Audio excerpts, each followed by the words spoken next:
W.H. Riley is here for your home or business needs this summer. They're a family-run business that always welcomes new customers. They offer air conditioning, generator, and home appliance installation with 24-hour emergency service. For more details, you can contact them at 508-699-4651 or on the web at whriley.com. W.H. Riley & Son, 35 Chestnut Street, North Attleboro, a company Greater Attleboro residents have called on since 1873.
Bristol Glass, 110 North Main Street in Attleboro, has supported local high school sports for many years. Bristol Glass has been chosen for glass replacement projects for home and business for over 60 years. From shower doors to auto glass and mirror replacement, Bristol Glass is ready to do the job. They accept most insurance plans and serve several communities around the Attleboro area. They're open weekdays from 8 a.m. to 4:30 p.m. You can contact them at 508-222-5810 and on the web at bristolglass.com.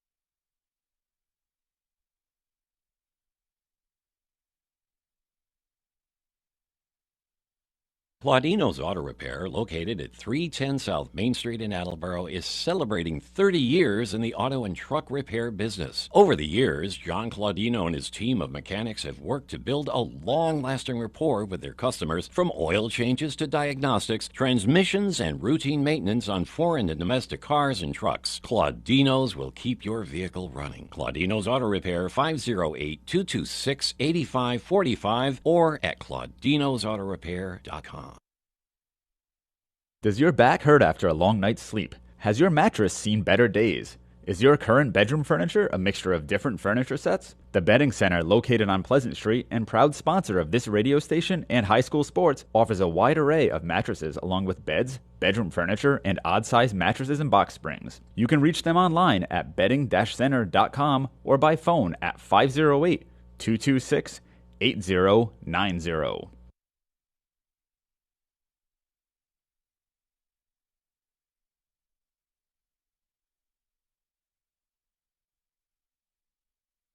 W.H. Riley is here for your home or business needs this summer. They're a family-run business that always welcomes new customers. They offer air conditioning, generator, and home appliance installation with 24-hour emergency service. For more details, you can contact them at 508-699-4651 or on the web at whriley.com. W.H. Riley & Son, 35 Chestnut Street, North Attleboro, a company Greater Attleboro residents have called on since 1873. Good evening and welcome to a Who concert live at Beach Field on the campus of Bishop Feehan High School. Actually, we're here for high school baseball. The last game, regular season game of the year for both the Attleboro Blue Bombardiers, ranked number 24 in Division I, and the Bishop Feehan Shamrocks, ranked number 28 in Division I. I'm Paul Healy, along with Ryan Dolinger, with his swan song broadcast as you're leaving us. The farewell broadcast, my friend. Heading back down towards Bristol, Tennessee. Yes, sir.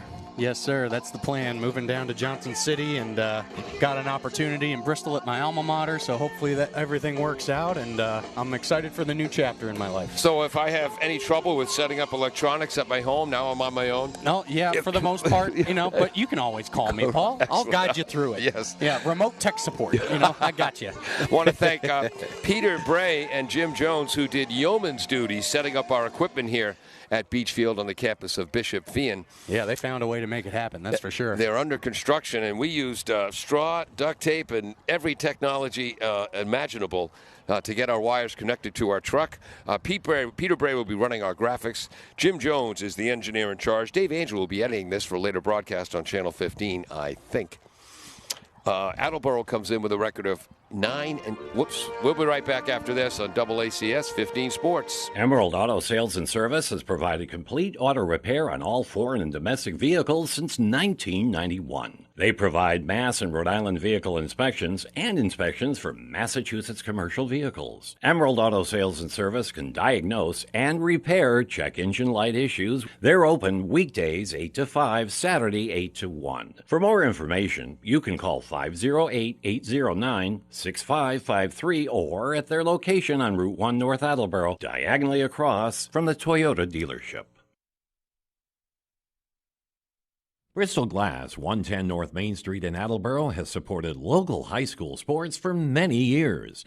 Bristol Glass has been chosen for glass replacement projects for home and business for over 60 years. From shower doors to auto glass and mirror replacement, Bristol Glass is ready to do the job. They accept most insurance plans and serve several communities around the Attleboro area. They're open weekdays from 8 a.m. to 4:30 p.m. You can contact them at 508-222-5810 and on the web at bristolglass.com. Welcome back to 1320 WARA Radio, and let's bring in our TV side of the audience. Hello, TV audience. Good evening and welcome to AACS 15 Sports. Tonight, it's high school baseball, final regular season game of the year, a crosstown rivalry clash as the Attleboro Blue Bombardiers travel to the other side of the city to take on the Bishop Feehan Shamrocks, champions of the Catholic Central League, 6-0, undefeated in league play. They are 10-9 overall, and in their last victory over Arlington Catholic, head coach Eric Everton, a West Point grad, as you could tell, had attention with a snappy salute during our national anthem. Yep. Eric Everton earned his 100th win of his career in their victory against Arlington Catholic last time out. And where are my notes on Bishop Feehan? There it is. Bishop Feehan comes in with a record of 10-9 overall, against 6-0 in league play. First time they've won that title since joining the CCL 5 years ago. They had 7 one-run games this year. Won 2 of them, dropped 5. Wow. So they've been competitive all year long. These two teams met earlier in the season, very early in the season. Believe in early April. Yeah, second game of the year, April 7th. Tyler Dunley was the winning pitcher in that. He went 5 innings. Attleboro had a 3-0 shutout. Tyler Dunley will be on the mound again today for Attleboro. Tyler is, we'll let you talk in just a minute, honest, Ryan. Oh, yeah, for sure. Tyler. Do your thing, Paul. Tyler coached. I'm going to let you make the mistakes, remember? And I forgot my bell. Tyler Dunley coached Steve Dunley's son, 4-2 on the year, 34 innings pitched, 38 strikeouts, 18 walks, a 1.24 ERA. Missed all of last year with a right elbow injury, and he's already committed to UMass Lowell. Oh, good for him. That's quite the commitment. D1 school. Yeah. What you said, he committed his freshman season after his freshman year. And so great for him. Yeah, and also Johnny Pagano, he's going to play at UMass Boston. Their coach is here today looking for more players. And Jackson Huntington is committed to play at UMass Dartmouth, which makes me ask, how good a pitcher is Jackson Huntington? Because he's one heck of a football player. Oh, yeah, he sure is. Both Huntington brothers were quite the football players back in the fall when I was first introduced onto the broadcast team. Yes. Yeah, well, you'll be seeing a lot of Mikey Huntington. He plays right field. He's a junior. He is 3rd in the Hockomock League in batting at .415, 22 hits and 53 at-bats. His average is even better than that now. He went 3 for 3 yesterday against Seekonk. But not including the Seekonk game. 12 runs scored, walked 7 times, knocked in 6 runs. Now that totals up to 8. So Mikey will be at the top of the order. Attleboro comes in 9-10 overall, 7-9 in the very difficult Hockomock League. And remember, Taunton, 2-time state champion, beat Franklin. Back-to-back years, also of the Hockomock League, to win the state title. So it's a very, very difficult league. This should be a great game today. Oh, very much so, especially with Dunley on the mound. At least from the film that I've seen, Paul, great fastball command. Yep. Mid-80s fastball, and complements that with a pretty nasty changeup from the arm side and a pretty decent breaking ball to go with it, too. As long as he doesn't leave that breaking ball up, I'm sure he'll have a good day again today. And what are your credentials about knowing anything about pitching, Ryan? Well, I was an all-district and all-regional baseball player in high school. I ended up getting a scholarship to play baseball at King University, a Division II school for the Conference Carolinas down in Bristol, Tennessee as well. Because he couldn't get into Bridgewater State. Yeah, I could not get into Bridgewater State. No. My alma mater. Yeah. I only had a 3.8 GPA. The requirement was 3.9, so I couldn't get it. Yeah, And you play all 4 years there? I sure did. Yes, sir. Any independent league stuff after that? Nothing like that. Was offered to play semi-pro ball, but I didn't really want to make, $12,000 a year doing that. So, I went on to bigger and better things in my life. Certainly not bigger and better things than baseball. But my passion for baseball still lies, and I still like to do a little bit of private instruction on the side here and there. So I'm excited to actually call a game, and nice little farewell broadcast for the both of us, Paul. Absolutely. It'll be bittersweet, and I'm sure we'll have a ton of fun here. Yes, it will. And Ty Waterman, baseball historian, Attleboro City Councilor, normally is our color commentator on baseball, graciously stepped aside today for 2 reasons. I appreciate that, Mr. Waterman, and giving me a farewell broadcast, so I really appreciate you, Ty. Thank you. The other reason is you had to walk along a concrete wall like a balance beam to get to our broadcast position, and Tyler didn't want to do that. Yep, we found a way to make it happen, though. For Bishop Feehan, pitching today will be, pitching and batting 5th will be Andrew Shute. He is a sophomore. Whoops, that's the wrong roster. Andrew Shute is a sophomore, 2-3 on the season, but his ERA is just 1.89. The catcher will be Evans, Hosford at third base. Mortis, the shortstop, just a sophomore, starting quarterback in the football team as a freshman and sophomore, starting shortstop as a freshman and sophomore. I think that's prima facie evidence he's a pretty decent athlete. Oh, yeah, you would imagine so, especially because he's also hitting for them as well as pitching. So in that 1.89 ERA as a sophomore, especially in that very difficult Central Catholic division, as you mentioned before. Great performance for him so far on the season. At second base is May. First baseman is Eldridge. In the outfield, left to right, Johnson, Coty, and McHale. McHale, a three-sport athlete. We saw him in the gridiron on the basketball court during the Bombardier Classic tournament. And now here starting in right field in baseball. Attleboro will send up Michael Huntington, again hitting .415, number 3 hitter in the Hawk. He'll be followed by second baseman Aiden Landers, and then Brody McKenna hitting third, playing third base. Brody's going to play college football at Salve Regina. They're going to put him at safety and have him strong safety, have him heading downhill. Hitting cleanup, the transfer from Bishop Hendricken. Thank heavens he's back to his hometown Attleboro. Mason Kolseski, a junior. Andrew Gorman, the muscle man, is at first base and hitting 5th. Hitting 6th is Matt Harvey, speaking of high school quarterbacks. Yep. And playing center field. Hitting 7th is Jeremy O'Hara in left field. Hitting 8th is, he was a junior captain on the basketball team, Brady Irwin as the DH. Joey Castro, the senior, is catching. And Tyler Dunley will be pitching, not in the batting lineup. We're ready for the top of the first. Official game time is going to be 7:07. Only 7 minutes late. Not too bad. Filled it marvelously, didn't we? Yeah, we sure did. By shoot, low, ball 1 to Huntington. For our radio audience, Feehan in their classic baseball unis. Green hats, all white jerseys and pants, green numbers and letters, gold trim. Low, ball 2, 2-0 to Huntington. Attleboro, royal blue jerseys, white pants, white letters and numerals.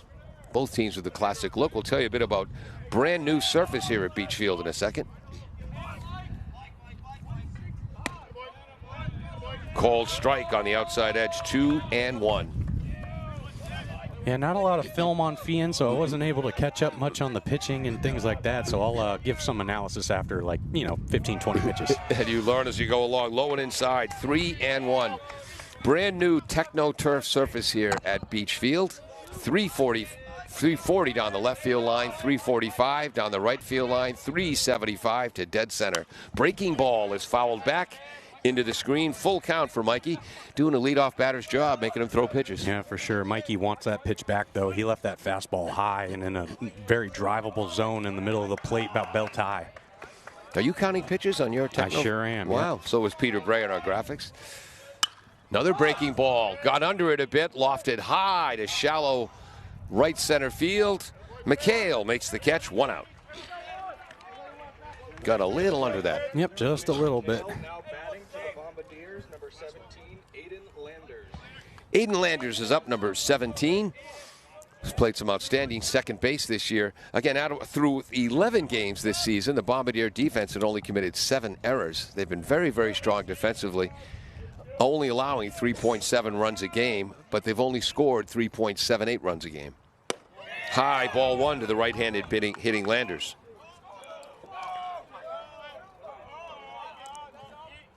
We are directly behind home plate. Up high, 2-0. Boy, the mound looks high from here, doesn't it? Yeah, it sure does, especially on that turf surface of a mound. I have never really pitched on turf very often in my career, but I did not like it at all. Yeah.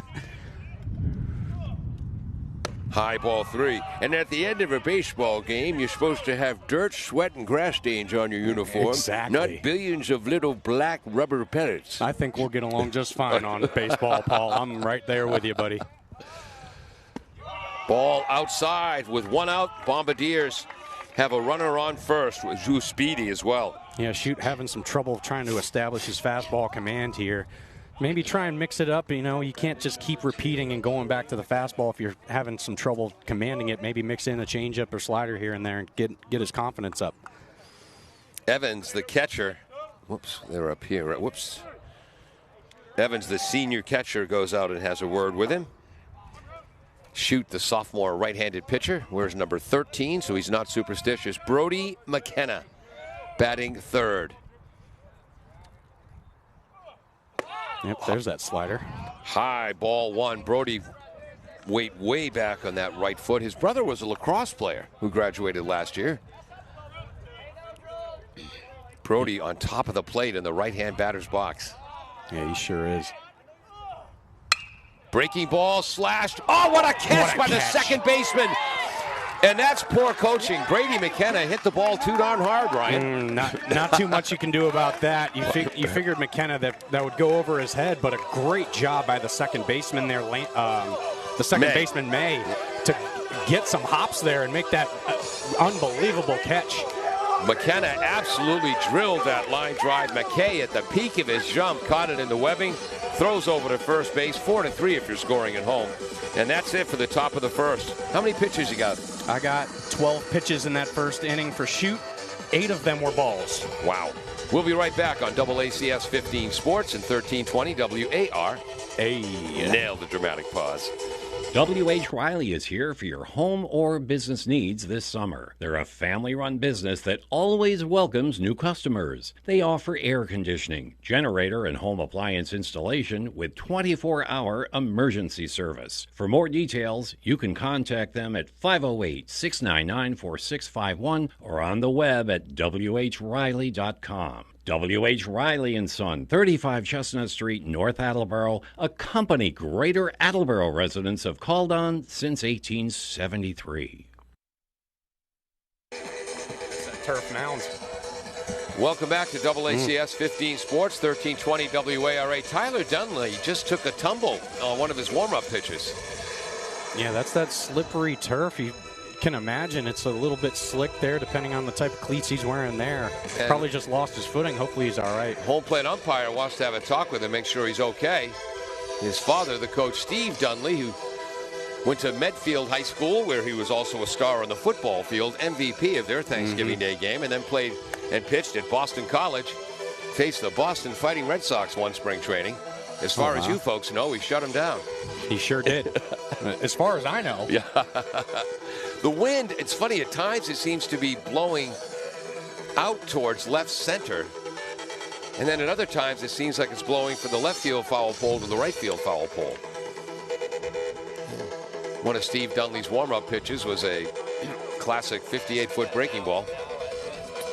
Oh, yeah. Let's Love go. that as an 0-2 pitch. Castro is the senior catcher. Brody McKenna at third base. Kolseski is at shortstop. Landers at second. Andrew Gorman is at first base. The outfield left to right, O'Hara, Harvey, and Huntington. It is a speedy, outstanding defensively outfield for the Blue Bombardiers. And the sound system certainly works here at Beach Field at Bishop Feehan. Batting number 24, senior Shane Evans for the Shamrocks. Shane Evans. How often do you see a catcher hitting leadoff? Not very often at all. I remember towards the later in his career, Buster Posey actually led off for the Giants for a little bit there. First pitch from the big righty Dunley. Foul towards the Feehan dugout to our left, 0-1. Actually, my brother John hit a little bit of leadoff when he was up at UMass. Captain his senior year in 74 and 72. What position did John play? He was his sophomore year, he was the all-conference safety in football and the all-conference catcher in baseball. Breaking ball misses 1-1. Yeah, solid spot on that breaking ball right on that outside corner and established that. Great job. Solid start for Dunley so far. Dunley shakes off Castro, the catcher, and I love the Bombardiers. They do it the old school way. The catcher calls the pitches without looking into the dugout, the way God herself intended. When I become benevolent czar, the dugout can't call the pitches. Games were invented for players, not coaches, and I don't want a 50-year coach matching wits with a 16 or 17-year-old high school baseball player, please. 1-2 is the count. Breaking ball. Just outside. That's our first ooh of the day. So it's 2-2. Most of the infield in the shade. There it is. Calls strike three, a heater in the low part of the zone.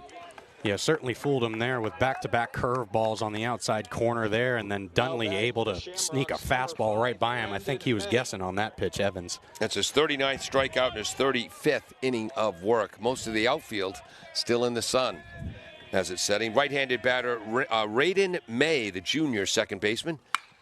His first pitch swinging, that's to the gap in left center. There goes the no-hitter to Matt Harvey on 2 hops. I should have mentioned Evans was hitting .378 coming in. Randon May just increased his average from .387 with a base hit to left center. Yeah, Dunley trying to go back to that curveball and get strike one, but looks like May was ready for that pitch. He left it elevated and a solid drive into left center to start it off for Feehan. Left-handed batting, Brody Bumia, the sophomore DH. A pickoff attempt. The ball gets by Gorman. Cruising into second base is May. He'll stay there. I had my head down Was that yeah, it was a missed pick. Dunley threw that ball in the dirt, so I think you'll give the pitcher the error there. He won. Brody Bumia, and again, he's about a 6'6" sophomore, a standout on the basketball team. I asked him before the game, what's your best sport, baseball or basketball? And he said baseball by a lot. Check pitch, check swing, nice stop by Castro, 1-0. And I said to Brody, that surprises me because you're pretty darn good at basketball.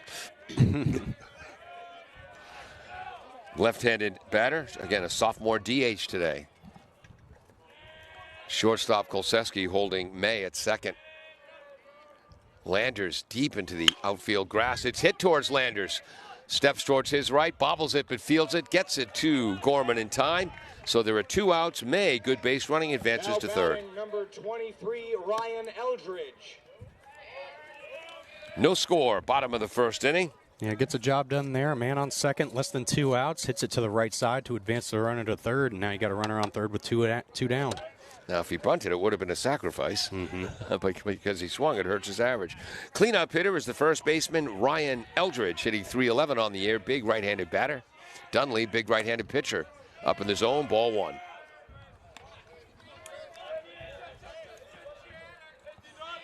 Beautiful night for a ball game. Oh, yeah. Absolutely gorgeous. We've had a great week of weather. That's because it's not the week. It only rains on the weekends this year. Called strike, inside edge. What was that? That was on the inside corner there, fastball. Yep. Excuse me. Dunley attacking that inside part of the zone. That's all good pitchers try to do. Curveball stays up. 2 balls, 1 strike. Yeah, I mentioned my brother John. He's the only sophomore in UMass history to be all-conference in football and baseball. Wow. Football team went 9-2, beat BC, won their only bowl game. The only 2 games they lost, John didn't play in. Of course not. Fouled off to the right. 2 balls, 2 strikes. In the spring, Mike Flanagan was the all-conference pitcher who went on to play for the Baltimore Orioles. Mike Flanagan. And when Flanagan didn't pitch for UMass, he played right field. He led the team in home runs. And John was the all-conference catcher. Then they found out he was born without a right kidney, and there went the athletic career. Fastball. Misses outside, I guess, 3-2. Yeah, this umpire really not giving a lot on that outside corner so far. Which is fine. He's been, and I know it's early, but very consistent. Yep. Swing and a miss as he fooled Eldridge. And the Bombardiers escape 2 strikeouts that inning for Tyler Dunley for the Shamrocks. No runs, 1 hit, 1 runner left on base, and after 1 full, no score here at Beach Field on the campus of Bishop Feehan. We'll be right back.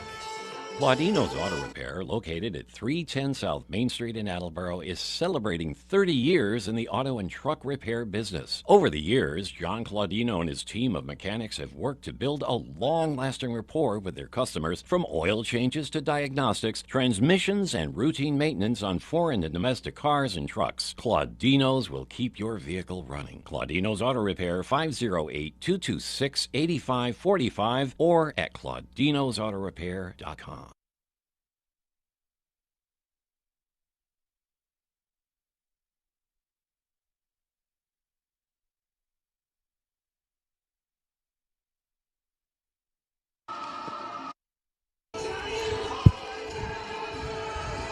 Welcome back to AACS 15 Sports and 1320 WARA. Our field mic is lower than usual. I think the music is louder than we're used to. It might be the music or the sensitivity of the microphones, maybe. I don't even have the field mic on right now. Yeah. There it is. There it's off. So, all right, we head to the top of the second inning. Bombardiers, 9-10 on the season, 7-9 in the Kelly Rex division of the Hockomock League. Ranked 24th in the state in Division 1. Feehan ranked 28th. Yeah, cool little crosstown rivalry to end the regular season. Yep. Eric Everton, the head coach for Feehan in his 10th season, 9th year, a West Point grad, and he had a great meeting with Attleboro's Cooper Johnson, their shortstop last year, who went to West Point. Batting for Attleboro, Mason Kolseski, breaking ball, called strike on the inside edge. Mason, a junior shortstop, transfer from Bishop Hendricken. Thank you, Mason. Breaking ball misses outside, 1-1. Tall, thin, rangy lad. Tall, thin, rangy lad. Shot to right field, but that's right at McHale. Makes the catch. That's going to be an L9 in my book for line drive. Oh, for sure. And when I used to keep stats for our modified fast pitch softball league, the Fighting Carnivores. The Fighting Carnivores. Yes. That's an incredible mascot name. I love that. But I used to have one of the columns for our hitters was well hit average. Swing and a miss for the big first baseman, Andrew Gorman. 0-1. Because, you have average and OPS and all this stuff, but what percentage of the time do you hit the ball hard? So Kolseski on that last play, that would have been a positive in my well-hit category. Gorman fouls that off to the right. He's down 0-2. Andrew, an outstanding defensive first baseman and really a smart batter in the box. Mm-hmm. Well, he's down 0-2 now. Yep. Ball outside as he doesn't chase. Yeah, much better start in the second inning by Shute, able to establish some fastball consistency here in the second inning. He's throwing four out of his 6 pitches are strikes. Breaking ball, Gorman stays alive. Good bat control for fans old enough to remember the 75 World Series. Looks like Bernie Carbo fouled him one off to stay alive before he jacked a 3-run homer. It tied up at 6 in the 8th. Oof. What, Leo? That's accurate, isn't it, Leo? All right, Carbo was a left-handed batter, but still. Called strike 3. Right on the corner. Fooled on the breaking ball. First strikeout of the day for Shute. I think that was actually a fastball. Was on it the outside really? corner, Paul. Okay. Yeah. Now batting, number 5, Matt Harvey. Matt Harvey heading to Mass Maritime to play baseball. 3-year starter, or 2.5-year starter. 2 2/3 year starter at quarterback. Fouls that one back off his fist. 0-1 to Matt. Speedy center fielder and quarterback. I'm really curious to see what the video broadcast is going to look like after this. Well, right now I think our camera's shaking a bit because this isn't a solid screen. It's a mesh screen. High. Ooh. I should let the home plate umpire call it before I do. 0-2. That was a little bit above the belt. Little generous strike call, if I do say so myself. Above the belt, above the shoulders. Mm-hmm. Shoot, the righty fires. That's a strike. Oh. Shoot. Ends that inning. Yes. 2 strikeouts looking. Bombardiers have sent 6 batters to the plate. 1 reached on a walk, but then was erased on a double play. No score after 1.5 innings on AACS 15 Sports and 1320 WAR. Hey. Bristol Glass, 110 North Main Street in Attleboro, has supported local high school sports for many years. Bristol Glass has been chosen for glass replacement projects for home and business for over 60 years. From shower doors to auto glass and mirror replacement, Bristol Glass is ready to do the job. They accept most insurance plans and serve several communities around the Attleboro area. They're open weekdays from 8 a.m. to 4:30 p.m. You can contact them at 508-222-5810 and on the web at bristolglass.com. Does your back hurt after a long night's sleep? Has your mattress seen better days? Is your current bedroom furniture a mixture of different furniture sets? The Bedding Center, located on Pleasant Street and proud sponsor of this radio station and high school sports, offers a wide array of mattresses along with beds, bedroom furniture, and odd-sized mattresses and box springs. You can reach them online at bedding-center.com or by phone at 508-226-8090. Welcome back to AACS 15 Sports. I'm Paul Healy along with Ryan Dolinger, pinch hitting for Ty Waterman today in his swan song appearance for us at AACS. Oh, yeah. And we're going to miss you, Ryan. Yeah, I'm going to miss you guys, too. It's a little bit bittersweet, but I'm so thankful for the opportunity from Jim Jones reaching out to me and getting to meet some great guys and great broadcast guys like you, Paul. And that Callahan character. Oh, yeah, that Callahan guy. Tyler Dunley called strike low in the zone to his opposite pitcher, sophomore Andrew Shute. 0-1 to Andrew, hitting 5th in the lineup. Pitching and hitting 5th as a sophomore. I think the kid can play. Oh, yeah. Breaking ball low, 1-1. In high school, did you bat when you pitched? I sure did. I went from pitching 52 innings my junior year of high school to only pitching 18 my senior year. I was a starting outfielder my senior year. Called strike. Inside edge, 1-2. Shoot kind of shakes his head after that one. Again, Dunley pitched 5. I don't know why. The ump kind of helped him last half inning on some strike calls, so I don't know what he's complaining about.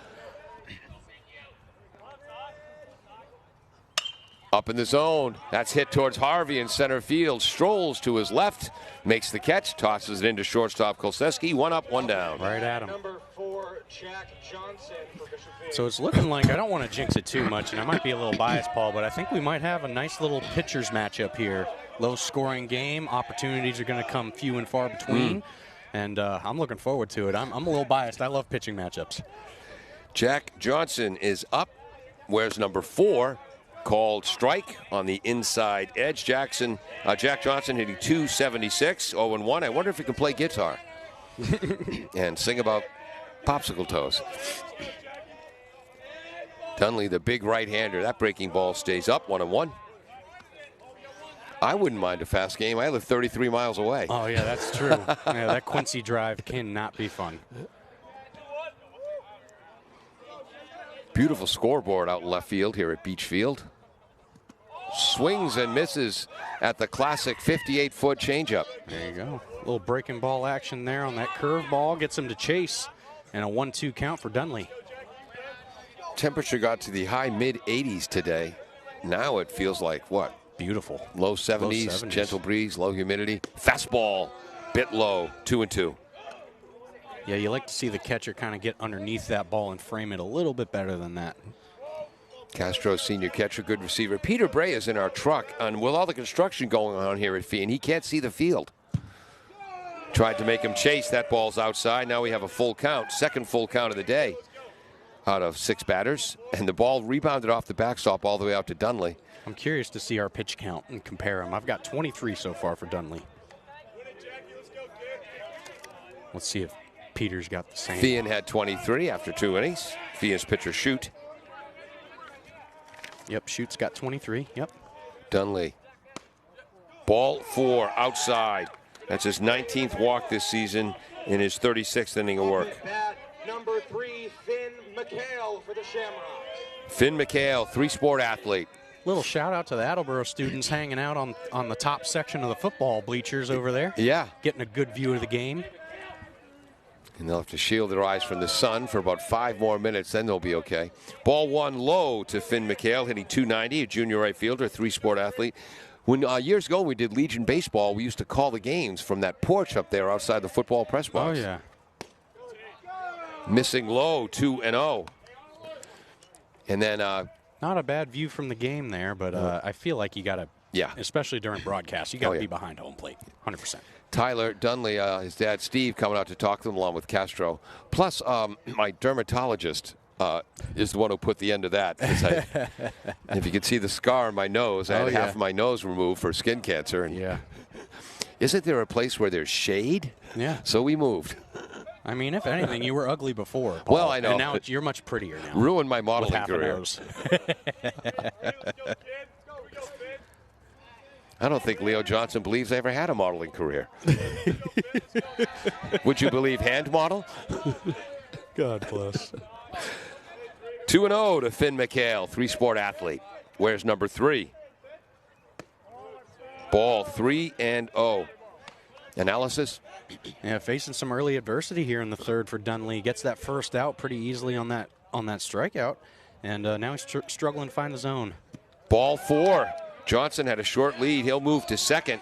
We have 2 on, 1 out, no score. And that's bottom of the second. That's 6 straight balls for Dunley now. And they're going to bring in a pinch runner here, 27, I believe, here, Paul. Yep. Jake Webster, sophomore. Number 7, Andrew Hosford. Whoops, number 7. Oh, the batter. I'm sorry, the batter is 7. Yep, so that's a pinch runner. You have courtesy runners for pitchers and catchers. They can come in as many times as they like. Pinch runners can only come in once with the starter re-entering the lineup. If they come in a second time, they have to take that spot in the lineup. So that's 27. I wish they had. My senior year of baseball, I thought I was going to be the starting third baseman. Got beat out by sophomore Dickie Cornell, only because he did absolutely positively everything better than me, except run. If only. Except run. I could fly, and as the youngest of 4 brothers, when you played pickle in the backyard, guess who ran the bases? Oh, yeah. There you So go. I could pop-up slide both ways, hook slide both ways. And I couldn't even complain. We started the year 15-0, longest winning streak in Massachusetts. Yeah, you can't complain about that. The key, you know what the key was? My third base coaching. But if they had... Wow, they had players and coaching third, huh? All right. Don't get me started. Don't get me started. Okay, I won't. Players coached the bases, not coaches then, because, again, games were invented for players. Ball 1 low to number 7, Andrew Hosford, the junior third baseman. And they didn't have re-entry then. Oh, wow. If they had re-entry, I would have pinch run a million times that year. In senior Babe Ruth, I led the league in stealing. Ball high, 8 straight balls, and it's 2-0 to Andrew Hosford. Yeah, Dunley really struggling to find the zone up there. Got to take a deep breath. Get his confidence back up and holds the runners. Ball low, nice stop by Castro. 3-0. Big lead off first base for Finn McHale. Short lead for the pinch runner, Jake Webster. And either Jake's a multi-sport athlete or he's had big brothers here at Feehan, whose games we've called. We have the bases loaded. Ball 4, outside. yeah, Dunley's walked the bases loaded now. 1 out, bottom of the second. Number 9, Owen Mortis. Owen Mortis, the left-handed batter again. That definitely sounded like a student announcing his name there. Owen, again, as a freshman, he was the starting quarterback of the football team and shortstop on the baseball team. Again, as a freshman. Now he's a sophomore doing the same thing. Batting lefty, shortstop. Dunley from the stretch. No score, bottom of the second. Shamrocks threatening. There it is. Oof. Misses inside. Is that a strike zone or a shoebox? I know, right? I mean, that was a strike last half inning there, so. There it is. Called strike. 1 ball, 1 strike. Deep cleansing breath, Tyler. Deep cleansing breaths. Center, open yourself up to the universe and just be. Foul to the right side past the Attleboro. Dugout, 1 ball, 2 strikes. I didn't know you were a yoga guy, Paul. Some downward dog, you know? I've read a few things. I'm too hyper for yoga. ADD and yoga don't mix. Off the fist, grounded to McKenna at third. Steps on third. Across the diamond. Won't be in time. That's going to be a ground out and an RBI for Owen Mortis. 1-0 Shamrocks. Yeah, bases loaded with 1 out. Minimize the damage for Dunley. Gets a soft little ground ball to McKenna at third. He gets the sure out there at third. Was hoping to probably go to first there. Yep. Just not enough time, but Feehan gets 1 across there. Too slow to go home. We're back at the top of the order. Shane Evans hitting .378, a catcher hitting leadoff. He's heading to UMass Lowell to play. So he and Tyler Dunley are going to be teammates. Oh, that's deep to right field. Huntington on his horse, over his head. 1 run is in. A second run coming home. It's going to be a 2 RBI triple for Shane Evans. 3-0 Shamrocks.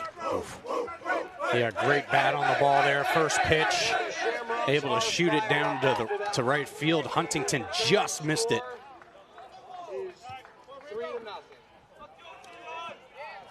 Wow. Got a lot of that one.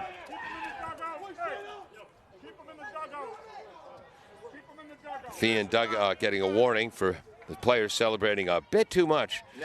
But driving in Hosfield from second and Mortis from first on that triple to the wall in right field about 360 feet away. So that was Shane Evans. Ball 1 to Randon May, who reached on a base hit to left center field in the bottom of the first.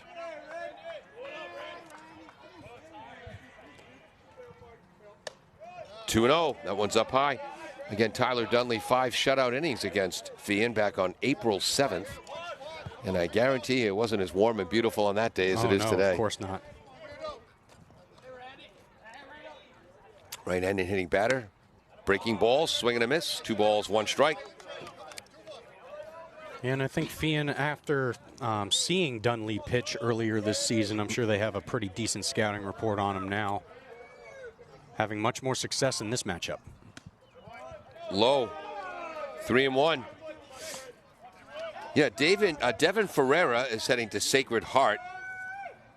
Joshua Cote, the center fielder, heading to UMass Dartmouth.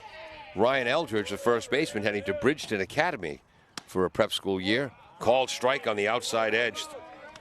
3-2. Little hesitation there by the home plate umpire to call that one a strike. Shane Evans heading to UMass Lowell to play baseball, and Dylan Darnbro heading to Anna Maria out there in Paxton, Mass to play baseball. Ball 4. 3rd walk of the inning. 21st of the year. Brody Bamilla is up with runners on the corners.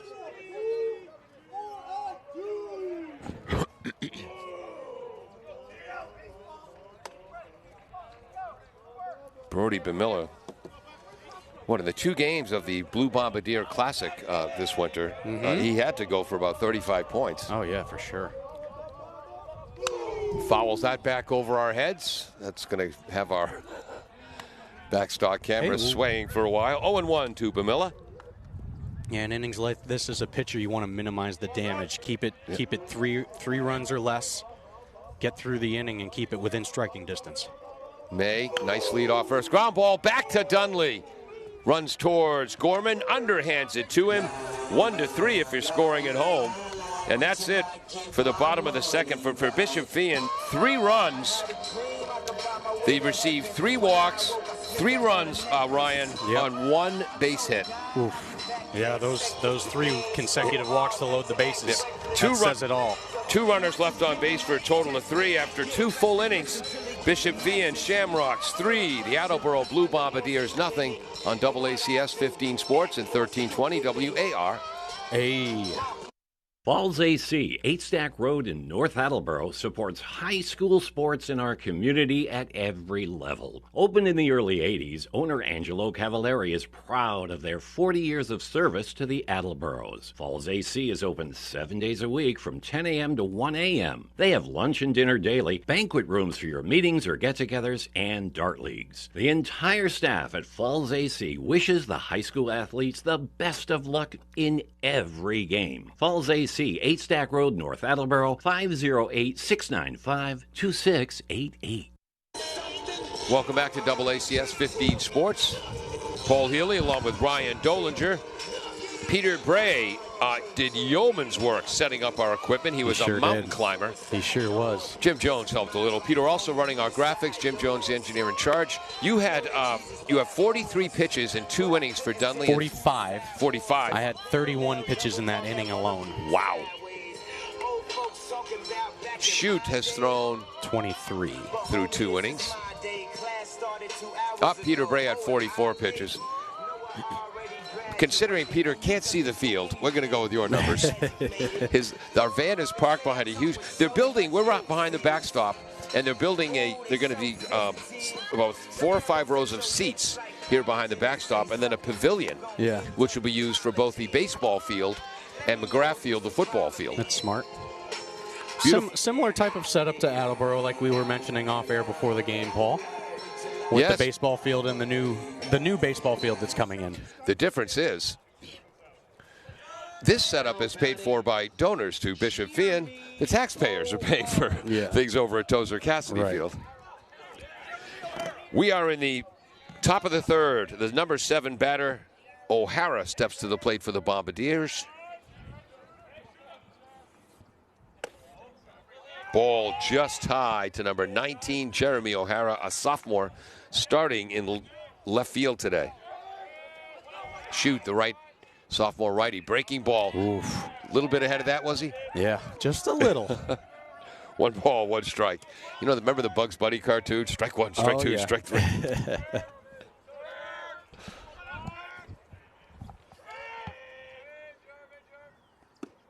Ball low, 2-1.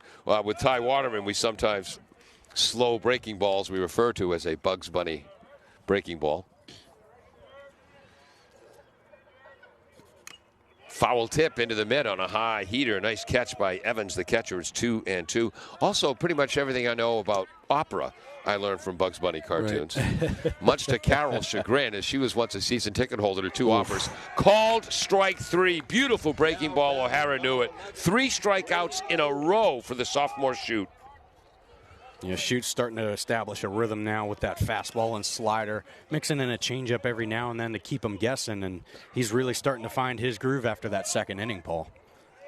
Evans, the catcher, having a conversation with the home plate umpire. And I umpired for, I think, 14 years, and you'd be amazed at some of the conversations catchers and umpires have, or maybe it was just me.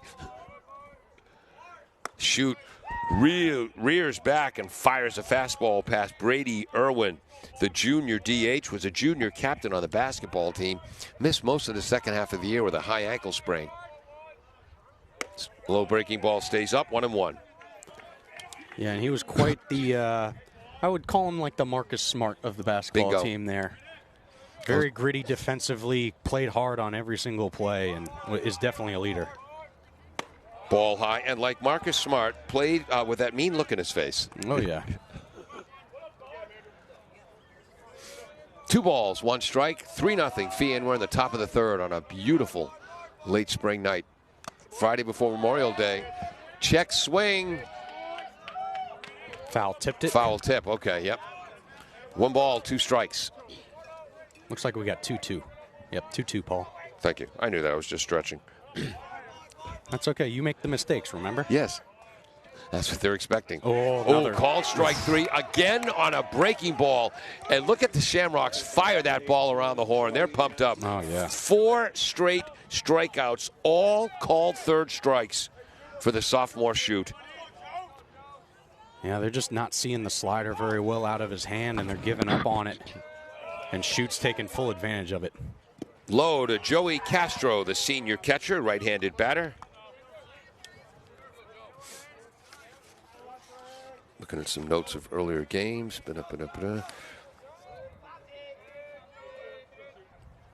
Swing and a miss. Pitch on the inside part of the plate.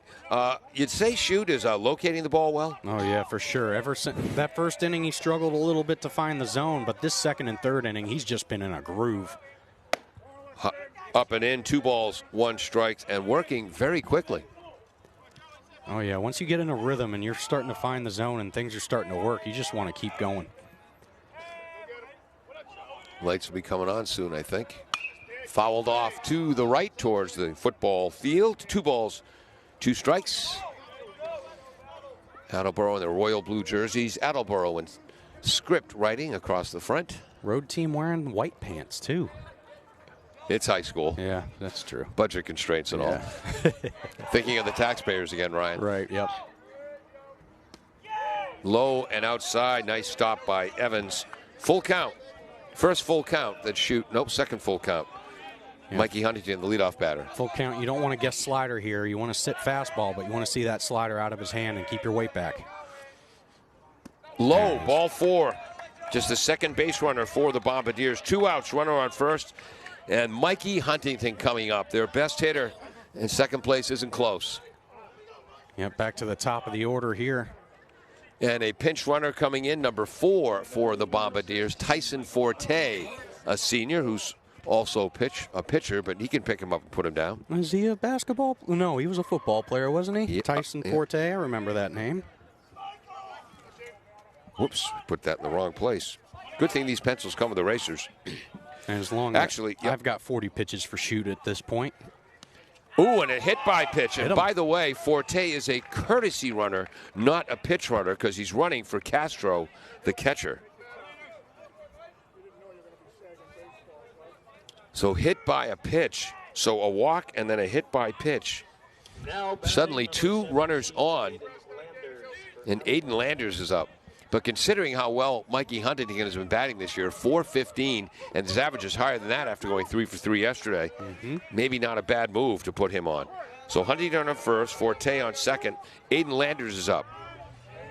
Walked and was erased on that double play, the line drive by Brody McKenna. Called strike. 3-0 Feehan, top of the third. Attleboro 2 on, 2 out. Yeah, big opportunity here for Attleboro to maybe scratch a run across and start to cut this deficit.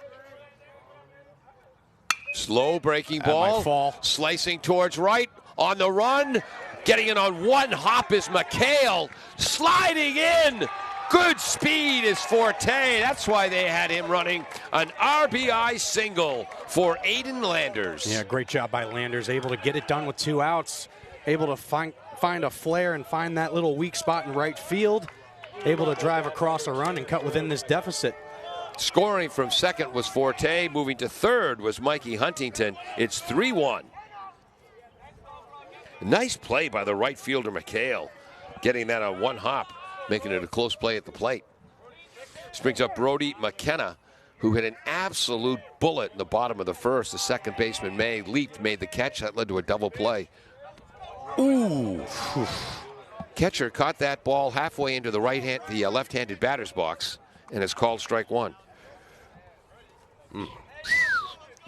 Runners at the corners, 2 out, 3-1. Number 3 batter McKenna's up. Low, nice stop by Evans. 1 ball, 1 strike. Yeah, a little bit of early adversity here for Shoot. Still got 2 outs left. He's 1 pitch away from getting out of this inning. Where's number 13? Runner is going at first base. Slow breaking ball. Hard ball to the shortstop. Mortis across the diamond in time. 6-3 if you're scoring at home. So for the Bombardiers, 1 run, 1 hit, 2 runners left on base. After 2.5 innings, the Shamrocks 3, the Bombardiers 1. Emerald Auto Sales and Service has provided complete auto repair on all foreign and domestic vehicles since 1991. They provide Mass and Rhode Island vehicle inspections and inspections for Massachusetts commercial vehicles. Emerald Auto Sales and Service can diagnose and repair check engine light issues. They're open weekdays 8 to 5, Saturday 8 to 1. For more information, you can call 508-809-6553 or at their location on Route 1 North Attleboro, diagonally across from the Toyota dealership.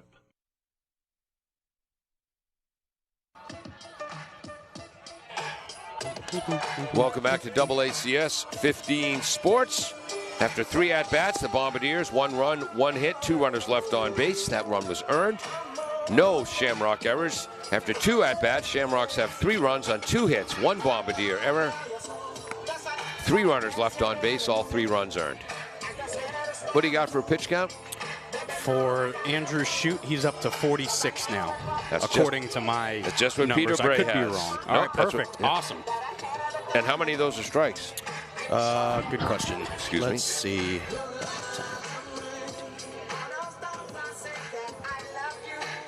Sorry, I thought you had just... 26 out of the 46. Wow, I thought your software was taking care of that. No, the software just keeps my ticker, pitch count ticker, and then I keep track of balls and strikes. Oh, we got a note from Mr. Blue Pride we'll get to in a second. Feehan in the bottom of the third, sending up their 4, 5, 6 batters. And I had my head down. That was ball 1. Ball 1 to Ryan Eldridge. Fastball in the dirt there. Ryan again heading to Bridgeton Academy. Up there, beautiful place in Maine. My buddy, Ed Lewis, he's got a cabin on Long Lake up there in Bridgeton. Oh, my Just goodness. misses, 2-0. I don't know exactly where that missed, but... And again, we're not directly behind plate. Home plate off to the left. Ryan Eldridge hitting .311 on the season. That's outside, 3-0. Bridgeton Academy, famous for their... yeah, I've never heard of Bridgeton Academy. Great basketball program. Okay. They've sent a few players to the NBA. It's a great prep school, and a lot of kids like Eldridge who would be doing a post-grad year. 4th walk of the game issued by Dunley, and I doubt he's done that all season. And now his dad, Steve, the coach, coming out to have a talk with him. He'd rather his mother come out. She's the brains of the family. Yeah, 4 walks so far now for Dunley here. Lead off and 2 out walks are the coach's worst nightmares. As Casey Stengel used to say all those years ago as the manager of the New York Yankees, walks will kill you. Yeah, no question. Number 13, Andrew, shoot. Oh, I was looking at this day in history today, and Joe Pepitone, can't remember the details, had a big day. He was a rookie first baseman in '62 for the Yankees. I'll tell you a story about him in a second. Called strike, heater on the edge to Andrew Shute, the sophomore pitcher who flew to center. And Ryan Eldridge got a pretty darn good secondary lead on that. The righty Dunley looks. Called strike 2. There's that corner. Yeah, Dunley starting to find the zone now. Great back-to-back fastballs right there on the outer edge. Fouled into our screen right below the camera. And the scoreboard is definitely off. We got an 0-2 count. There we go. Yeah, we go. They must have heard me. Yeah, 0-2. It's an 0-2, not 1-2. And I wonder if Peter Bray, looking at the monitor in the truck with the camera waving, is getting seasick. I wonder. Righty batter Shute close to the plate. Ball 1, just a bit high.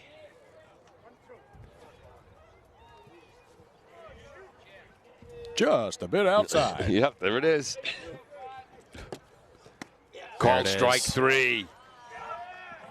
And that's the 3rd strikeout of the game for Tyler Dunley. 1 out, 1 on. 3-1 Feehan, bottom of the 3rd. I like to call that a great baseball IQ pitch. That batter was not feasting at all on that outside corner and looking at everything, and Dunley takes advantage of it, gets a strikeout, big strikeout. Jack Johnson hitting .276. Junior left fielder walked, and his pinch runner scored. Swing and a miss at Dunley's first delivery. What did Steve Dunley say to him? Because since then, he's thrown 4 pitches, 3 of them strikes. Yeah, sometimes you walk out there and be a little jubilant and stuff, but I'm sure he kind of got into his son a little bit there to find the zone. Toss over to first base, back in plenty of time, is Eldridge.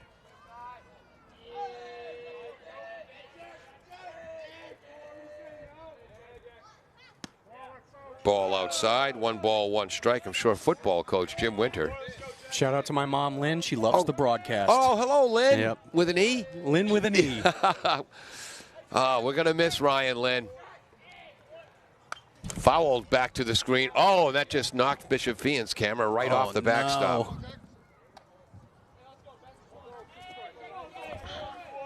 Hopefully they have insurance on that camera.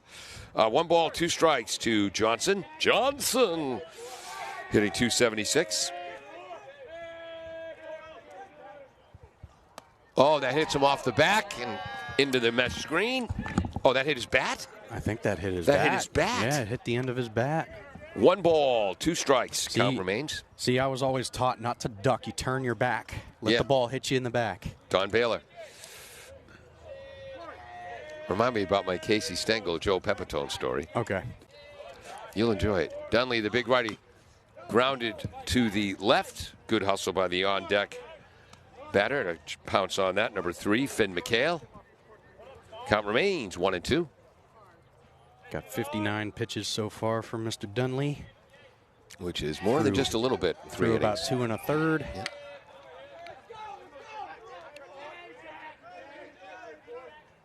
Nice Call spot. strike. 2 strikeouts in a row. So the pitchers have combined for 6 called 3rd strikes tonight.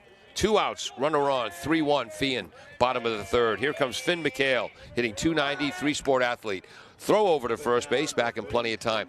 So you know how the Yankees, no facial hair, have to have short hair? Yep. Joe Pepitone shows a hot shot rookie, kind of long hair. Joe Pepitone. I haven't heard that name in years. Oh, yeah. Swing and a miss. 0-1 to Finn McHale. Sports writer says to Casey Stengel, I hear that rookie first baseman Pepitone has a lot of potential. Casey Stengel says potential. It's a French word. Means he hasn't done crap yet. Ball high. 1 ball, 1 French strike. word. Yes, means he hasn't done crap yet. Although he didn't say crap. Yeah, a word that is not meant for the air. Yes, and then he scratched and spit tobacco juice on the reporter's shoes. Just misses low. Castro wanted that, but I think the ump got that right. 1 ball, 2 strikes. Again, McHale hitting .290 on the season, right-handed batter. Yeah, Dunley really attacking that outer edge in this inning. Swing. That might have been, well, no foul tip, I guess. 2 ball, what's the count? It is 2-2. Thank you. Okay, so I had it wrong. Sorry, folks. 2-2-2. Doo-doos. Yes. What are you playing, trains? Outside, full count. We're going to keep it here between innings. Again, we're in the bottom of the third. 1 on, 2 outs for the Shamrocks. They lead 3-1. They come in 10-9. They were 6-0 in the CCL. Runner is going. Popped up into short right field. Back is Landers. Landers makes the catch. We had a game earlier this year where Landers had 4 assists and 2 putouts. So for Feehan, no runs, no hits, 1 runner left on base. And after 3 full, Shamrocks 3, Bombardiers nothing. We're going to keep it right here, even though that music's a little bit loud. If you're enjoying the broadcast, you might enjoy my radio show, Pontificating with Paul and the Proletariat. Oh, I enjoy it. Monday through Friday, 9 a.m. till noon. ADD Radio. We don't take one story and hammer it for an hour. We bounce all over the place. We move quickly. When the show is good, it's very good. When it's bad, it's utter drivel. But at least it's like never... our broadcast. Yes. Yeah. But at least it's never average. Average is the enemy. Had the lovely Carol McLaughlin of the Quincy McLaughlins. Of the Quincy McLaughlins? Very displeased with me. Oh. I was allegedly interrupting her on the air a bit too much. Oh. Then You don't say. She finally put her foot down and stormed out of the room. One of our listeners, Anita, who works in the logistics department of the Pentagon, sent in a picture, and it said, Carol's doing some gardening. I wonder what she's planting. And it was a picture of a 6-foot deep hole that was just the right size for a coffin. Oh, wow. Yeah. Oh, boy. So I wonder who she's digging that for. Wow. So after a nice night sleeping on the couch, we had a much better broadcast today. Carol, when I broadcast from home in the man cave, all right, editing suite, all right, fine, Carol's office. She's banished to the kitchen table, and she comes up and joins me once in a while. We have our battling Bickerson's routine and such. We talk about our thermostat wars.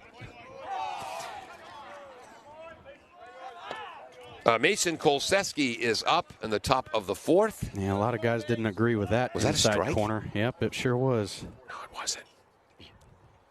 Kolseski lined out to right field the first time. This time he grounds to Mortis, the shortstop. And the sophomore fires it across the diamond in time. 6-3 if you're scoring home. Well hit by Kolseski. Again, Cooper Johnson played shortstop last year, went up to West Point, where Feehan coach Eric Everton is a graduate of.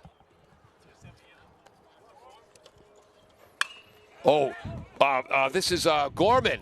Hits it to right center field. Center fielder Cody comes over to make the catch. Cody's going to be heading to UMass Dartmouth. Wow. So 2 outs on how many pitches? 50. No, I mean, how many pitches this inning? Oh, this inning, 3. Wow. All strikes. Yep.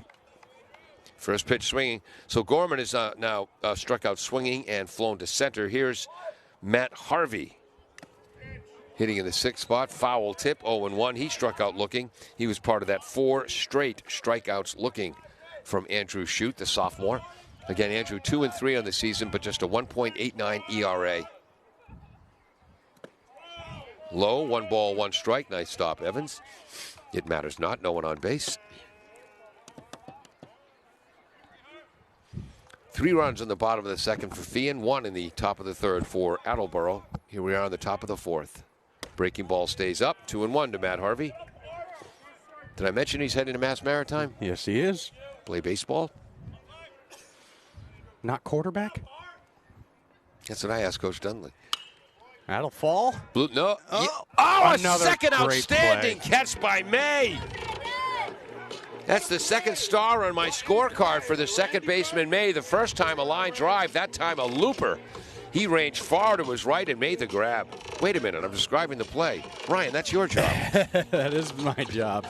Yeah, I thought Harvey might have found a little there in the Bermuda Triangle, able to get there, but that second baseman, May, his second incredible leaping catch there, keeps Attleboro at bay as we head to the bottom of the fourth. Mr. Blue Pride reports this afternoon the Feehan softball team defeated the Bombardiers 4-0. We'll be right back.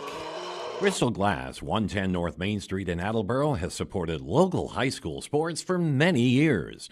Bristol Glass has been chosen for glass replacement projects for home and business for over 60 years. From shower doors to auto glass and mirror replacement, Bristol Glass is ready to do the job. They accept most insurance plans and serve several communities around the Attleboro area.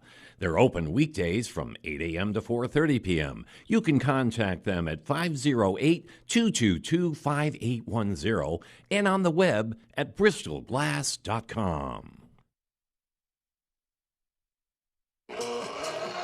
Welcome back to 1320 WARA, all over the world at WARAradio.com and AACS 15 Sports.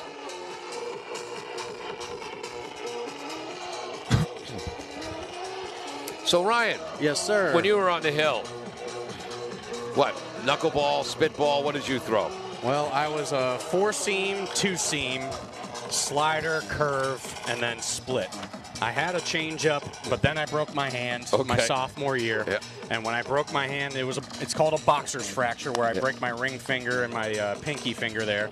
I couldn't grip a changeup very well with metal plates in my hand. Ooh. And this was around the time Koji Uehara was the closer for the Red Sox and had that nasty splitter. So I learned how to throw a split-fingered changeup, and that was my favorite pitch my last 2 seasons.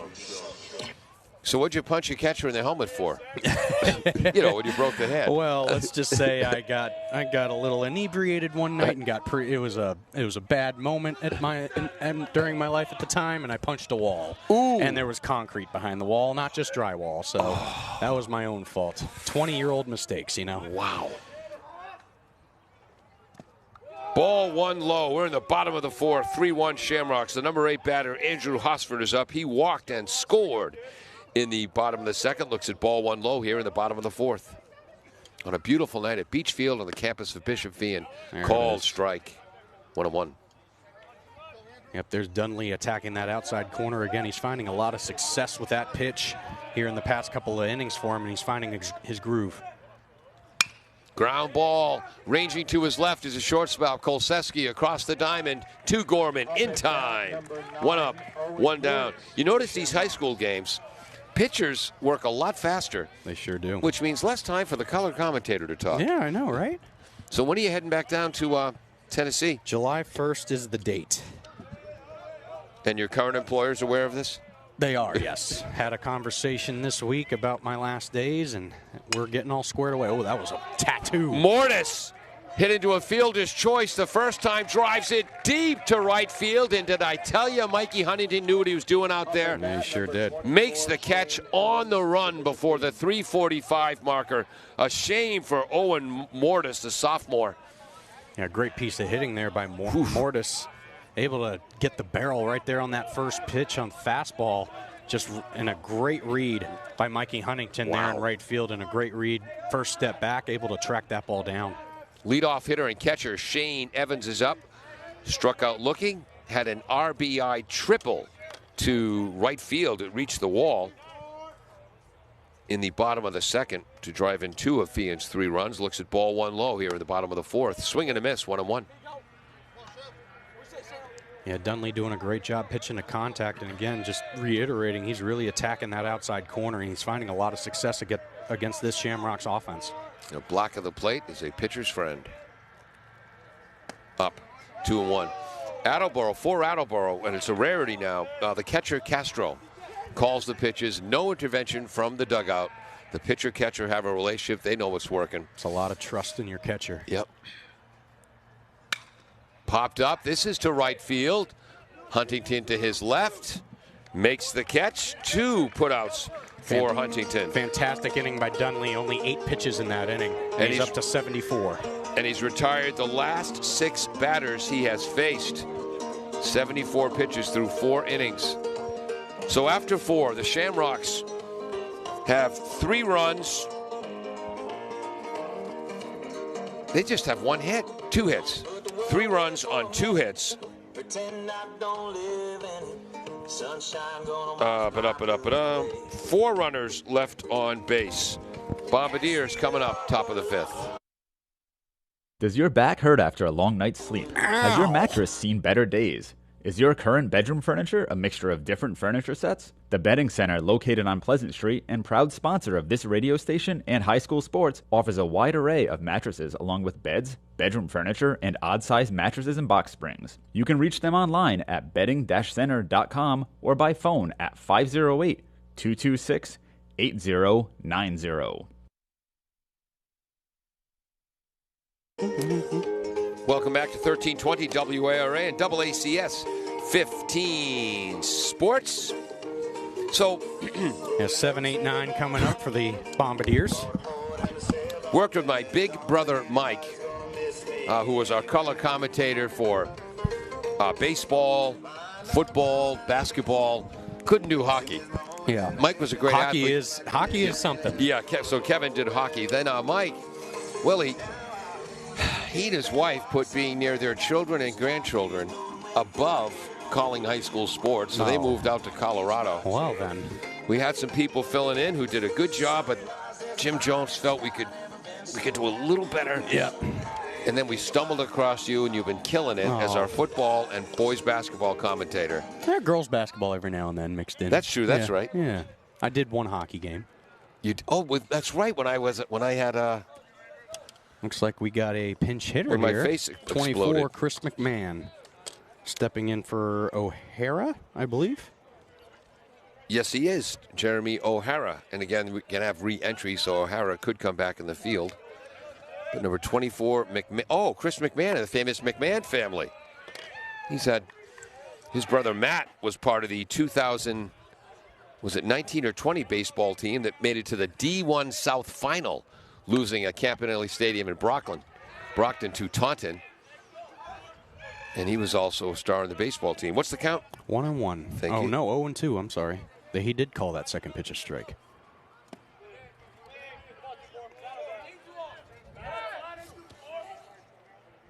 So pinch hitter, Chris McMahon. Yep, got a 1-2 count here. His brother was the point guard on the great basketball team where both Quilleen Charles and Brian Sissio scored more than 1,000 points. Yeah, Schute's doing a great job so far, working both sides of the plate. Fastball's really, he's established that inside part of the zone with his fastball. Yeah. And he's following it along really with a really nice little slider and changeup. McMahon, a left-handed batter. Oh, here you go. Just a bit outside. Just a bit outside. Got a full count here. Let's see what Schute will go to here. His fastball hasn't quite found it during this at-bat. Let's see what he goes with. Fouls it back. Making the arena ball catch off the screen is Evans. Of course, those catches only count in arena football, not in high school baseball. Count remains full. Coach Tudley sharing a laugh for a moment with some people on the left. We got a 2-2 count here, Paul. Yeah, I thought that. But I thought it was a full count. Well, that's what the scoreboard said, but now it's a full count. Yeah, nobody out here. You're hoping McMahon can get on base and get something going here. Husky lad. Just misses. Ooh. Woof. It's a good eye by McMahon there, and he gets on base. Lead-off walk for the Bombardiers, and an opportunity. And we got a reinsertion here, I think, Paul. And 19 O'Hara coming back. So McMahon gets the walk.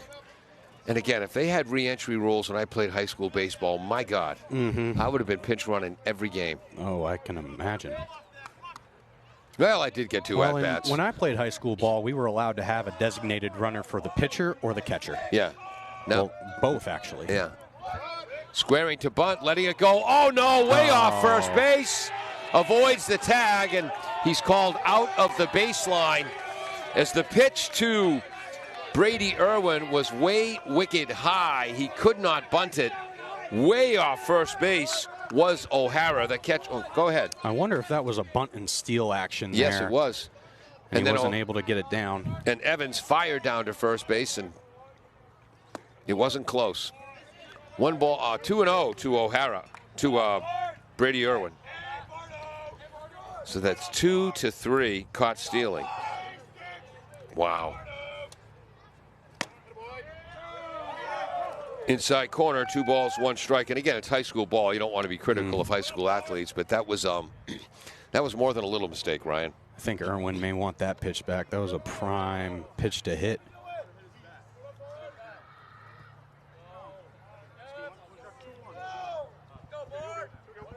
Two balls, 1 strike. I got 65 pitches for Shoot up to this point.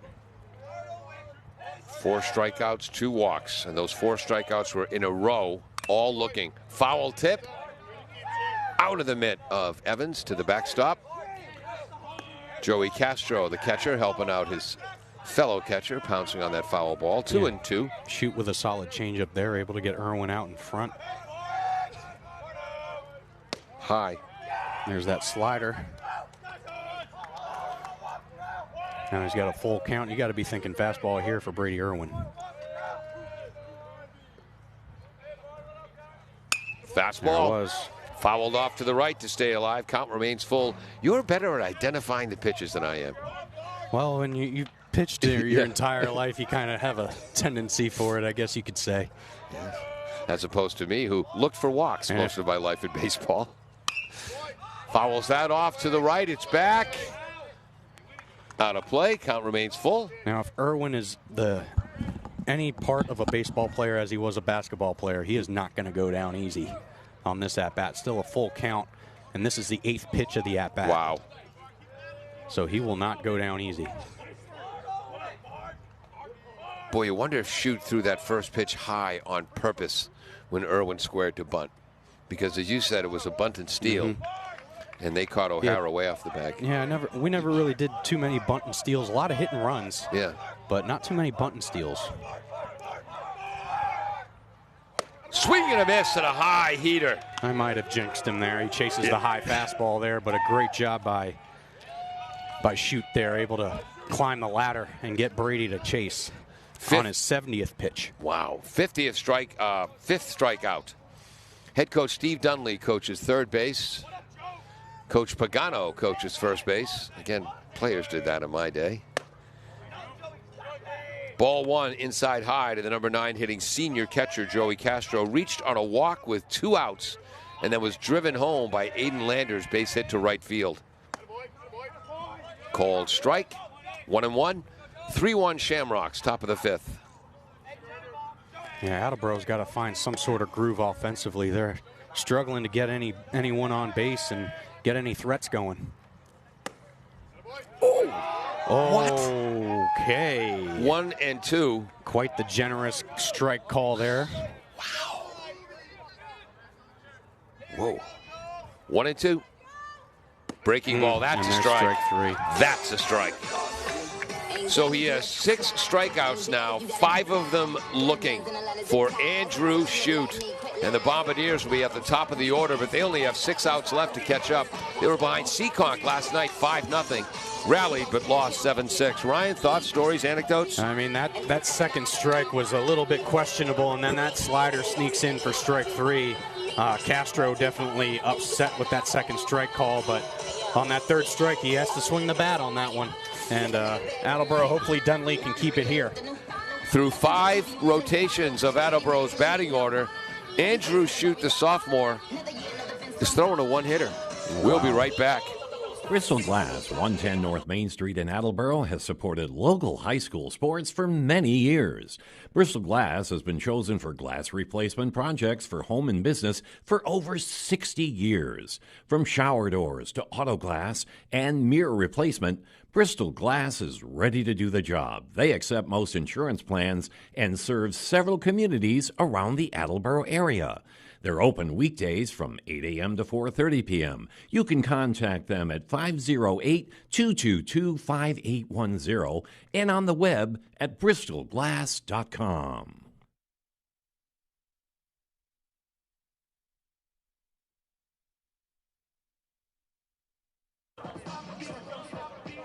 As a trained professional, I know what that dead air means. We're back. Ryan Dolinger making his swan song appearance behind the microphone for AACS. Heading back home to Bristol, Tennessee. Well, he'll be closer to his beloved NASCAR. Oh, yeah. You know, I grew up my little town in Central Mass, Westboro, Mass. Okay. And you were mentioning the racetrack out there, weren't you? Yes, the fastest quarter mile in the East. And Seekonk used to say Speedway, their quarter mile was the fastest quarter mile in the East. Of course, it was Westboro. Our track was paved. Right.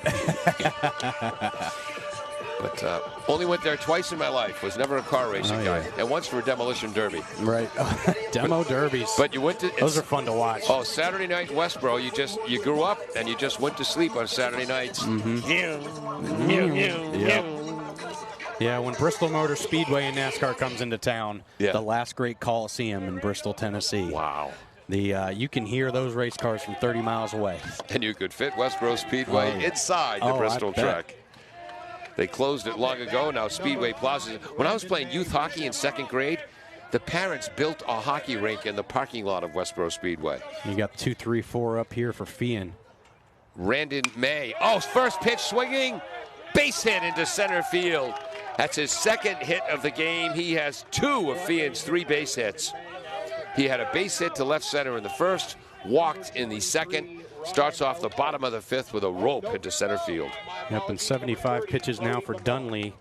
You'd imagine Coach to have probably a short leash on him here if Feehan starts to threaten and put more runs on the board. This brings up 6'6" sophomore Brody Bumia. Grounded to second, grounded back to the pitcher. Dunley throws to first. Palmer gets the tag down, but not in time.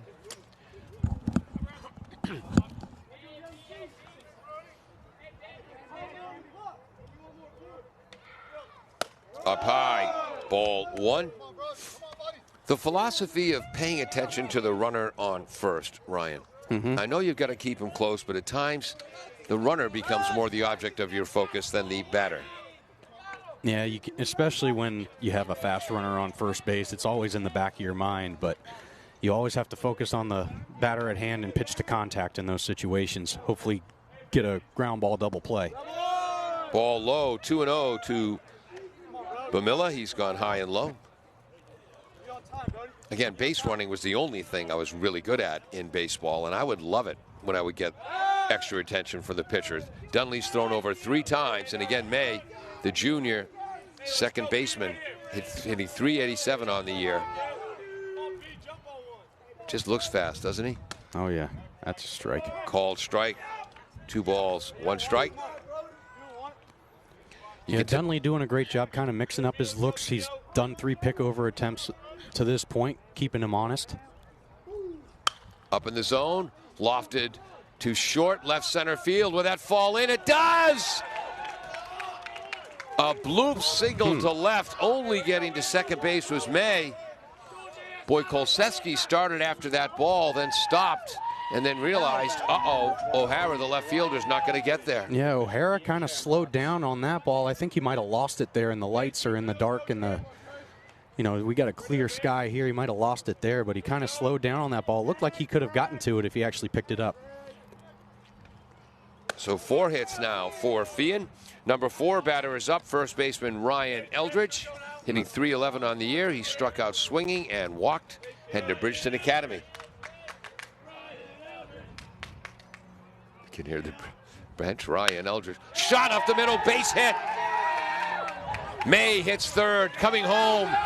Throw is cut off, scoring is May. RBI single for Eldridge, 4-1 Shamrocks.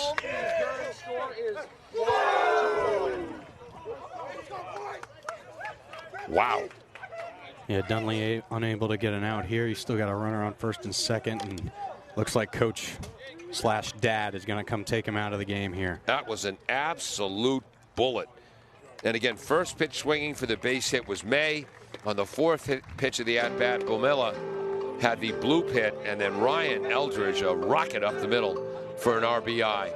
Coming into pitch is the lefty, number 9, Ethan Palmer.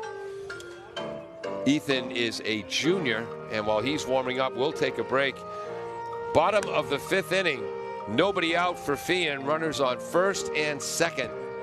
Pitching change on 1320 WARA and AACS 15 Sports. Claudino's Auto Repair, located at 310 South Main Street in Attleboro, is celebrating 30 years in the auto and truck repair business. Over the years, John Claudino and his team of mechanics have worked to build a long-lasting rapport with their customers, from oil changes to diagnostics, transmissions, and routine maintenance on foreign and domestic cars and trucks. Claudino's will keep your vehicle running. Claudino's Auto Repair, 508-226-8545, or at claudinosautorepair.com.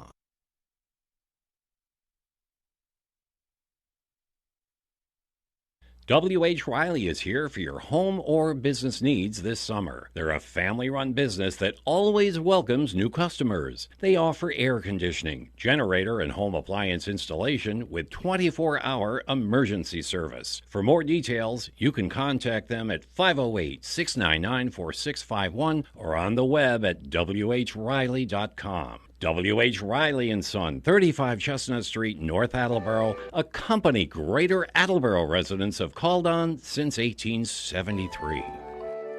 Welcome back to AACS 15 Sports, 1320 WARA. Paul Healy along with Ryan Dolinger. I'm getting misty. It's his last appearance for us. It is.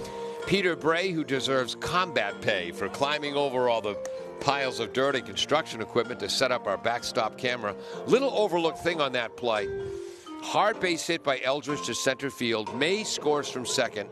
Matt Harvey fires a bullet from center field. And it got cut off by Gorman. And he had to go up to cut that off. But that kept... it could have been a close play there at the plate, but you don't want to take that risk and have the runner on second base advance to third on that throw. Exactly. Good fundamental defense. Ethan Palmer is in, junior left-hander. And it's funny, Dunley, a big, strong, husky right-hander. Ethan Palmer, the tall, skinny lefty.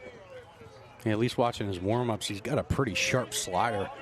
They're really tight breaking, late break. But he's taken over with 2 runners on with nobody out and down by 3. He's got to really minimize the damage here. Fastball, called strike on the inside edge. Okay, you'll take that, won't you? Yeah, umpire's really been generous with that inside fastball here in the late innings. There's breaking that slider. 1-1. It's funny, when if I was in doubt on the inside edge, I'd give the pitcher the benefit of the doubt. On the outside, I'd give the batter the benefit of the doubt, because I figure you're trying to teach kids to throw hard inside. And same thing, low in the zone, I gave the pitcher the benefit of the doubt. Up high, the batter, because you're trying. Oh, there's the big breaking ball from Palmer, and that's the Bugs Bunny curveball, as Ty Waterman used to call it. Shoot is up at the plate. He could have swung twice at that. Shoot, who's throwing a one-hitter through 5 innings for Feehan. He has flown out to center and struck out looking. Yeah, Shoot has only allowed 1 hit, struck out 6 now, and walked 2. Yeah, that slider by Palmer is dangerous. Yeah.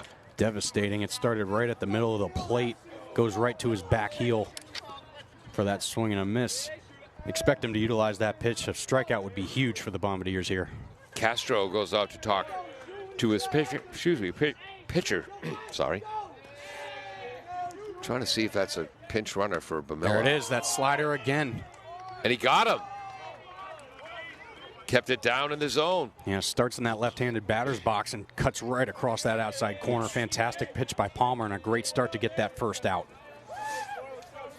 So 81 pitches thrown by Dunley. Struck out 3, walked 4. He allowed 4 runs on 4 hits.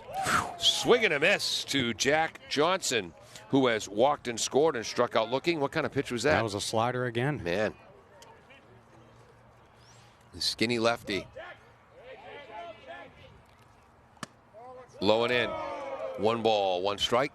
Goes back to the fastball there. Can you see the number on the runner at second? Small on the front of the It jersey. is small, yeah. Turn around for us, buddy. Yeah. 1-1 is the count to Johnson, hitting .276 on the season. Swing and a miss on a breaking ball inside. That was a slower breaking ball. That slider is devastating for him. 1-2. 4-1 Feehan. 1 out. Runners on first and second. Bottom of the fifth. Nice. Ooh. Castro keeps it in front of him with that 59-foot slider that time. 2 balls, 2 strikes. Yeah, these night games, not much of a batter's eye out there in center field, so these Feehan batters probably having a tough time picking up that slider. And Palmer taking full advantage. Fouls it off towards us. The catcher, Evans, and number 3, McHale, fighting for the foul ball. McHale won. Wonder what kind of conversation we're having here with the umpire and the head coach for Feehan here. I wonder if it's a balk discussion, but wouldn't the base umpire be involved in that as well? One would think. Oh, who was the umpire? What's his name? He was a riot. Big guy, big personality. Wrote a book after he retired. Not Jim Joyce. No, it was before him. Older guy. But he had a very honest comment because someone asked him a question about a balk call. And he basically said, don't let him fool you. Nobody knows what a balk is. 2 balls, 2 strikes to the right-handed hitting Jack Johnson. See you later. Wow, that was low. Called strike 3. 2 outs, runners on first and second. Yeah, caught the bottom half of the zone there. That slider just been devastating. They're laying off, but with 2 strikes, you got to swing the bat at anything close, and that was as close as it gets. Low, almost hits McHale's back foot. Finn hitting .290 on the season. Number 3, Finn McHale. Walked and was stranded at second in the second and the third. Popped out to short. His third at bat. 2 outs, runners on first and second. There's a heater, swing and a miss. Yeah, 1-1. Back-to-back strikeouts for Palmer. That's huge for this Bombardier team, keeping the lead within 3. And still, like you said, Paul, 6 outs to go. Plenty of time left in this game to scratch and claw, but you're way back into it. Low, nice stop. Castro, 2-1. Boy, it's important to have a good receiver when you have a pitcher like Palmer. 100%. So many breaking balls low in the zone. Castro being a wall back there. Ooh, up and in. Fastball, 3-1. Kind of like how a quarterback will have relationships with his offensive linemen. Pitchers and catchers are the same way. Yes. We have such a great appreciation for our catchers and the work that they put in and how much of a help they are. There's that slider. Oof, just missed the outside corner. First walk for Palmer. Bases are stacked for Andrew Hosford, who has walked and scored and grounded out to shortstop. Moving to third. Looks like number 16. So that's Jacob Kalora, who's pinch running for Bamilla. What was that first pitch? A ball in the dirt. 7, Andrew Hosford.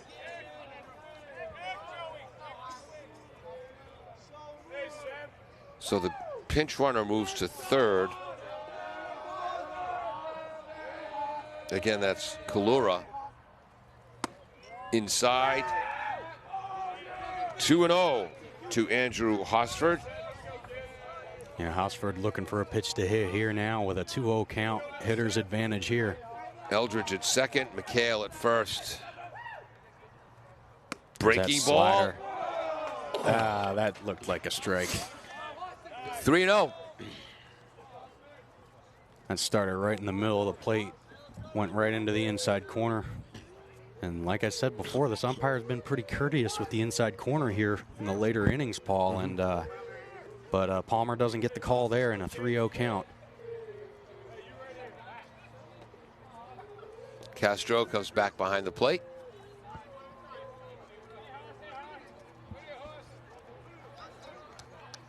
Festive atmosphere in the Feehan dugout to our left on the third base line. Tense atmosphere, it looks like, over in the Attleboro dugout on the first. Called strike on the inside edge, 3-1. That looked like the same exact spot as the previous pitch.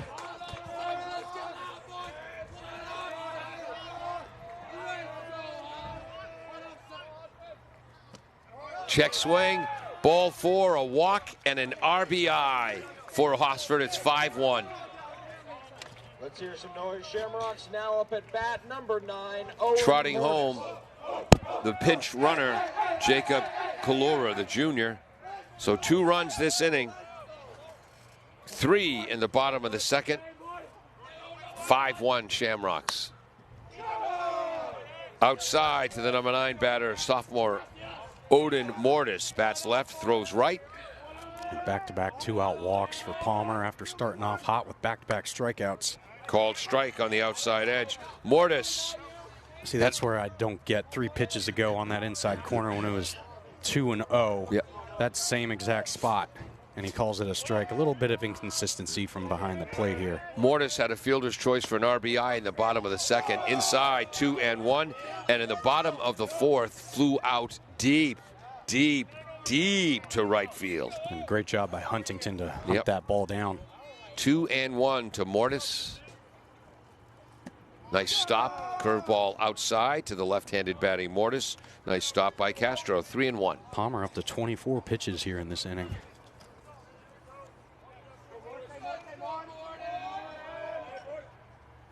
High.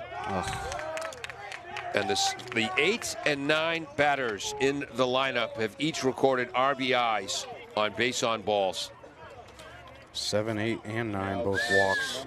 Trotting home was Eldridge. So 3 runs this inning, 6 total for Feehan. 2 outs, bases still stacked. At third is Finn McHale. At second is Hosford. At first, Mortis. And back to the top of the lineup for the Shamrocks here. Can really blow this thing open. 9th batter of the inning, Shane Evans, the catcher. Hits leadoff, heading to UMass Lowell. There'll be a team at Dunley. 1 ball, 1 strike. He struck out looking, had a 2 RBI triple to right field and flown out to right. Right-handed batter, not afraid to go the other way. Called strike, inside edge, 1-2. Great fastball there on the inside edge by Palmer. 1 pitch away from getting out of here. Breaking ball, dribbled down the first base line, foul. Palmer, the pitcher, and the runner almost collided.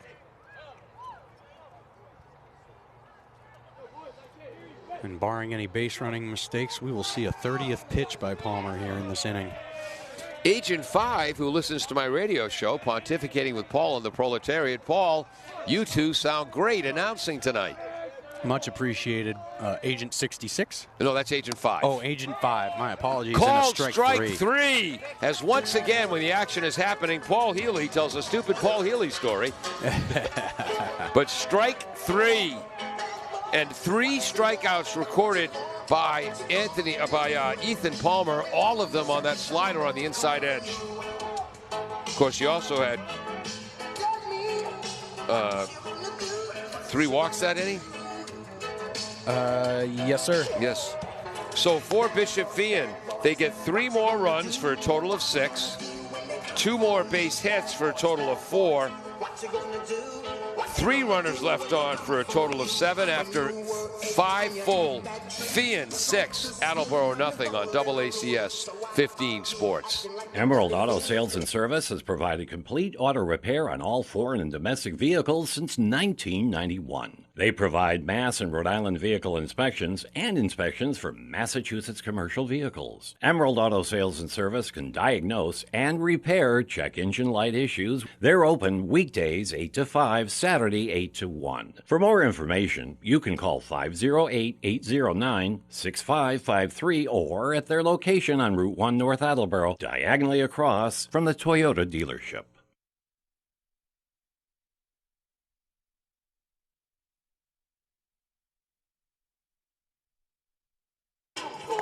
Welcome back to 1320 WARA and AACS 15 Sports. Your old college coach is watching or he's tuning tuning in. How you doing, Coach Brown? And he had a message for you. Yeah, maybe do some recruiting up here. Maybe help him out. The UMass Boston coach is here. He's not going to like the bases loaded 2-out walks, though, by Palmer there. Yeah. But his devastating slider, he's got some potential, that French word we were talking about, Paul. Yes, exactly right. As Casey Stengel said, it's a French word. Means he hasn't done crap yet. Yeah, no kidding. We got the top of the lineup coming up for the Bombardiers. Let's see if they can get a rally going and cut this deficit. Feehan, 3 runs, 6 hits. 6 runs, 4 hits, 1 Bombardier error, 7 less on base, all 6 runs earned, 2 RBIs for Evans. We'll get to that later because the Bombardiers are up. Top of the order, Mikey Huntington, 3rd in the Hockomock League and batting at .415. He's just a junior, also a heck of a football player. Heck, his average is higher than .415. He went 3 for 3 yesterday. 0 for 1 today with a walk and a fly out to right field. Foul tip, it's 1-1 to Mikey. That's Mikey Huntington, Coach. Mikey Huntington for the Attleboro High School Bombardiers. Older brother Jackson heading to UMass Dartmouth to pitch. Missing outside, 2-1. His older brother Jackson, last football season. Quite the dog. Yeah, actually his junior. Say. Yeah. Up. He started as the backup quarterback, but he was too good an athlete to not be on the field, was Mikey's older brother Jackson. So they moved him to tight end. And then due to injuries, he went from tight end to right tackle. Fouled back, 3 balls, 2 strikes. So how many players in a span of 3 weeks go from backup quarterback to starting right tackle? Yeah. And he played tight end too. Yes, yeah, right? Exactly. And on defense, he rotated between defensive end and outside linebacker. That's the older brother Jackson, a little bigger than Mikey. 3-2 pitch. Andrew Shute working on a one-hitter. And he struck out Huntington, which has not happened often this year. 7th strikeout now for Andrew Shute, the sophomore. 3rd in a row. Yeah, after that first inning, Shute was struggling to find that strike zone, but ever since that second inning, he's just been in a groove lately, working both sides of the plate, establishing an inner fastball, and doing a great job mixing in that outer half changeup in his slider. Aiden Landers looks at ball 1. Aiden, the second baseman, walked and was erased on a double play. And has Attleboro's only base hit and only RBI of the day, a shot to right field. He's ahead of the count, 2-0. Aiden, a slick fielding second baseman. Yeah, Attleboro needs base runners here. You got a hitter's count. Look for a pitch to drive here. Called strike inside edge. I can say this because I was a skinny leg speedster. Aiden might have the skinniest legs on the field. Yeah, quite the chicken legs there. Yeah. Had a good glove. That great just means speed. he's quick. Not a good arm. And I was one of those guys, Ryan, who very rarely struck out and very rarely hit it out of the infield. Yeah. But I had a lot of infield hits because I could fly. But hey. 2 balls, 2 strikes. Quite a few guys in the major leagues can make a living off of their speed these days with the bigger bases. Yeah. On the clock. 2 balls, 2 strikes. Bombardiers down to their last 5 outs. Misses outside, full count. Andrew Shute, a sophomore, came in 2 wins, 3 losses, 1.89 ERA. Feehan, 10-9 overall, 6-0 in the Catholic Central League, their first league title in their 5 years in the league. That's fouled back to the screen, so our camera's going to make you seasick for the next few minutes. Yeah, Shute's up to 86 pitches now on the night through 5 1/3. Now, I know you played baseball at King University. Did you have any real fun in sports and intramurals? Intramurals. I played intramural football my freshman year. I was a quarterback.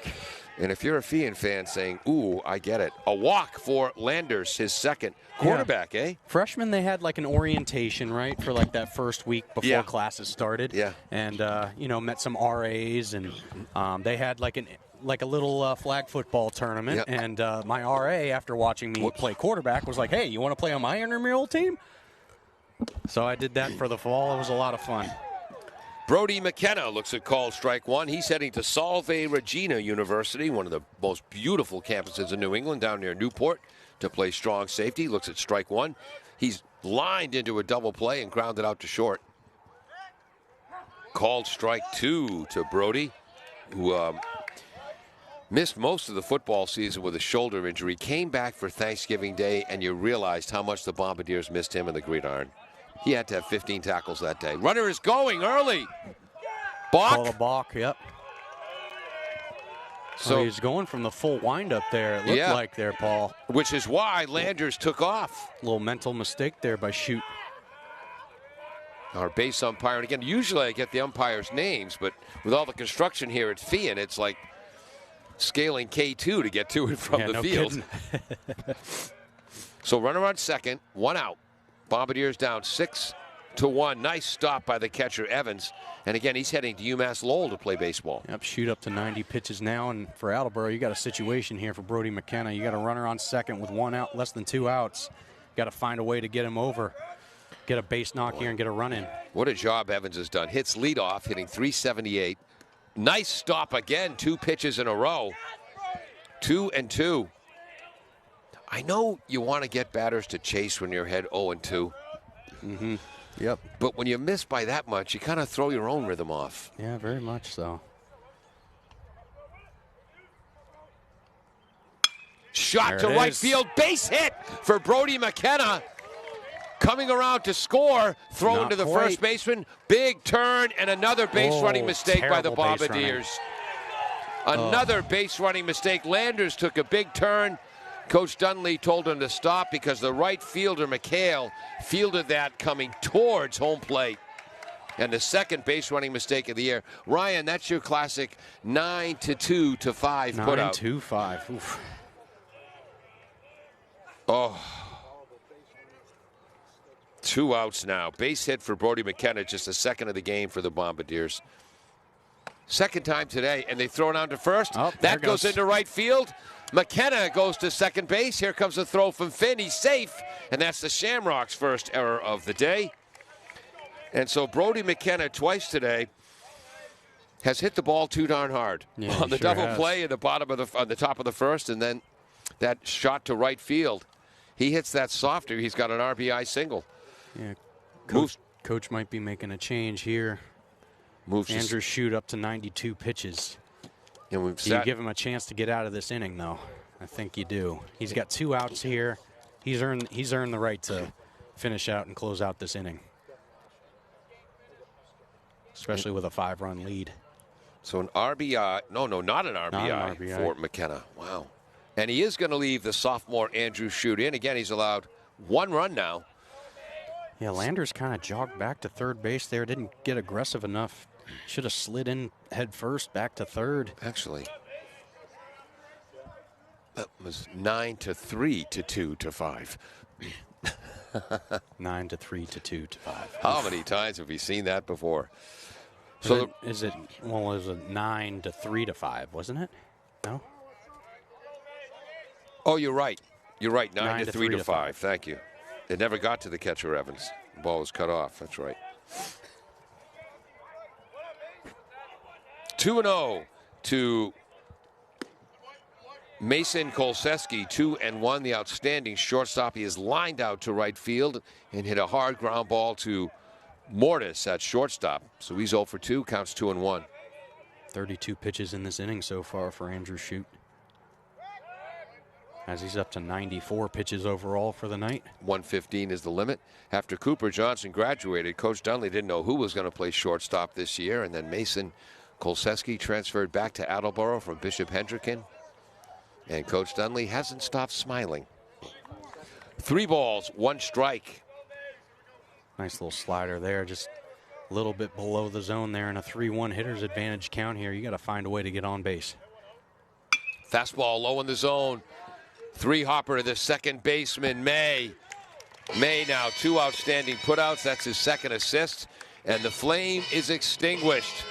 Bombardiers 3 outs from defeat. No runs. 1 hit for a total of 2 in the game. They have left only 3 runners on base all day. 1 Shamrock error. We head to the bottom of the 6th inning, 6-1. Bishop Feehan. Falls AC, 8 Stack Road in North Attleboro, supports high school sports in our community at every level. Opened in the early 80s, owner Angelo Cavallari is proud of their 40 years of service to the Attleboros. Falls AC is open 7 days a week from 10 a.m. to 1 a.m. They have lunch and dinner daily, banquet rooms for your meetings or get-togethers, and dart leagues. The entire staff at Falls AC wishes the high school athletes the best of luck in every game. Falls AC, 8 Stack Road, North Attleboro, 508-695-2688. Well, we know what that dead air means, Paul. We're back. Paul Healy along with Ryan Dolinger. His final appearance.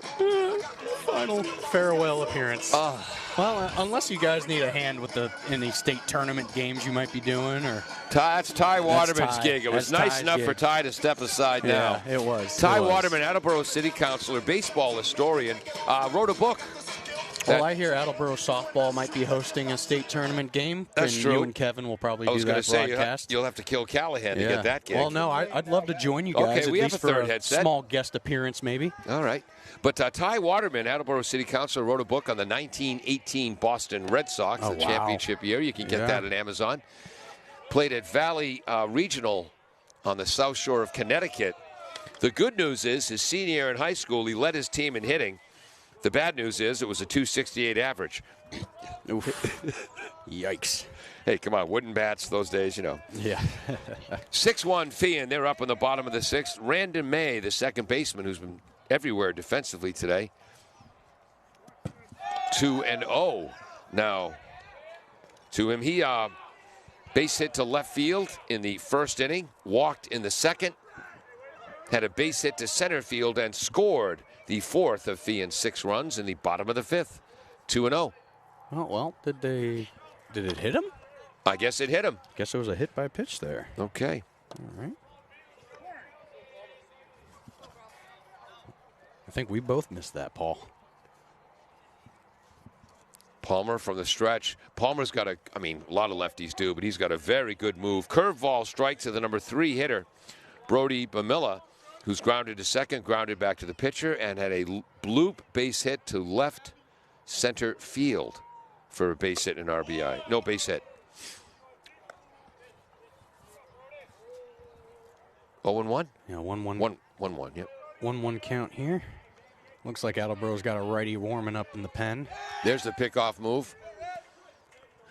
My senior year of senior Babe Ruth baseball, again, I miss the Babe Ruth baseball days. my brother John played Legion. That was basically an all-star league back then. I was good enough for senior Ruth. Pitch is low, stopped by Castro. I got 2-1. The scoreboard says 1-1. But It should be 2-1 now. We had a left-handed pitcher, Matt Marcy. 10 times he had a great left-handed move. 10 times he had the runner picked off first. We only got the out 3 of the 10 times. Fastball outside edge, called strike, 2-2. 7 times we screwed up the rundown, either hitting the runner in the head or the back with a ball, throwing the ball away. Oh, gosh. Matt said it got to the point that whenever he threw a pickoff throw to the first, on instinct he went to slider. On instinct he went to back up third. Check swing, batter is out swinging, advancing to second on the stolen base is Randon May. Yeah, Bamilla got fooled on that slider, and a great pitch there by Ethan Palmer, able to get him to chase there. That's his third. See, exciting things only happen when I'm telling a stupid Paul Healy exactly, story. Right? But can you imagine that? 10 times you got a runner picked off and your teammates only get the out 3 of the 10 times. Missing inside to Ryan Eldridge. The cleanup hitter is struck out, walked, and had an RBI single to center field. 6-1, bottom of the 6th. Runner is going for third base. Castro, one-hop throw, stolen base for May.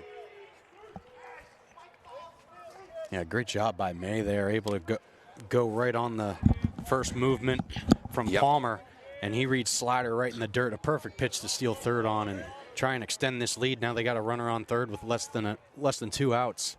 Again, Attleboro beat Feehan 3-0, second game of the year back in April 7th. Strike on a breaking ball. Yeah, great slider there on a 2-0 count. Gets him guessing there. Palmer, the lefty. Ground ball, infield is in, and a base hit to left field to drive in the 7th Feehan run. Boy, infield in, and that cost the Bombardiers there. So Ryan Eldridge, why is he hitting cleanup? He's now 2 for 3. He's reached base 3 times and knocked in 2 runs.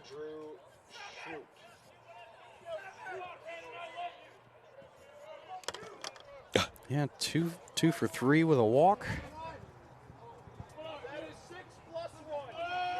A lot of love there in the Feehan knock. I don't know if our field might pick that up. I love you. I love you. Nice First piece. pitch swinging is Andrew Shute, the sophomore pitcher who's working on a 2-hitter. He hits a base hit to left field. Stopping at second was Eldridge. Shute has flown out to center and struck out twice.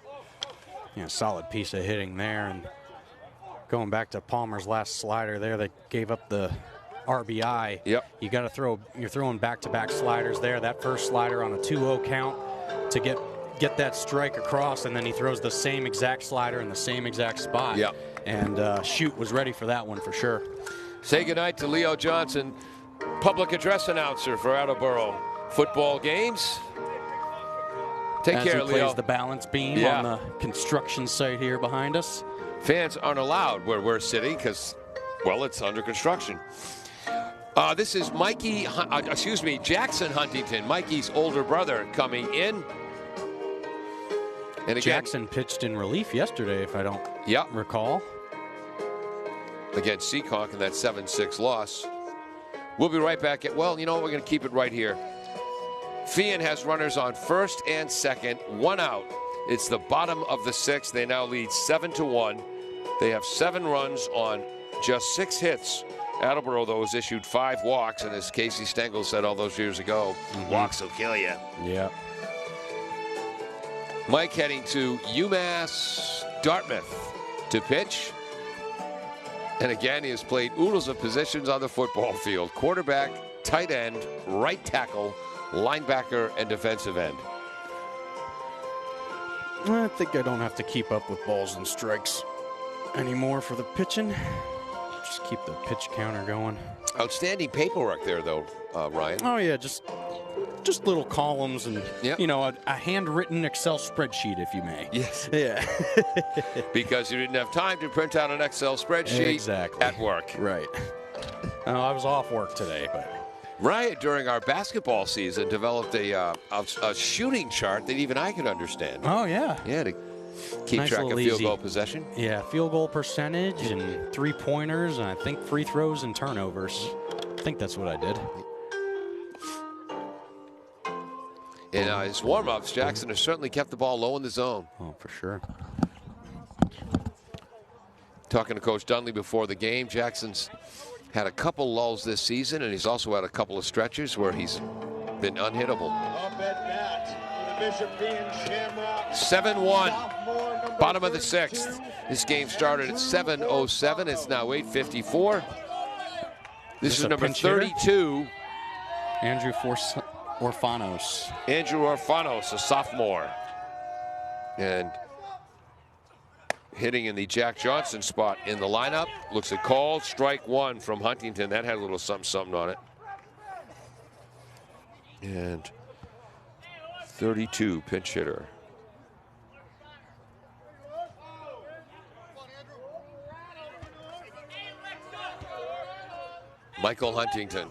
Jackson Huntington. Jackson. Yeah. The tight end / offensive lineman. Quarterback, tight end, tackle. Quarterback. Defensive end, linebacker.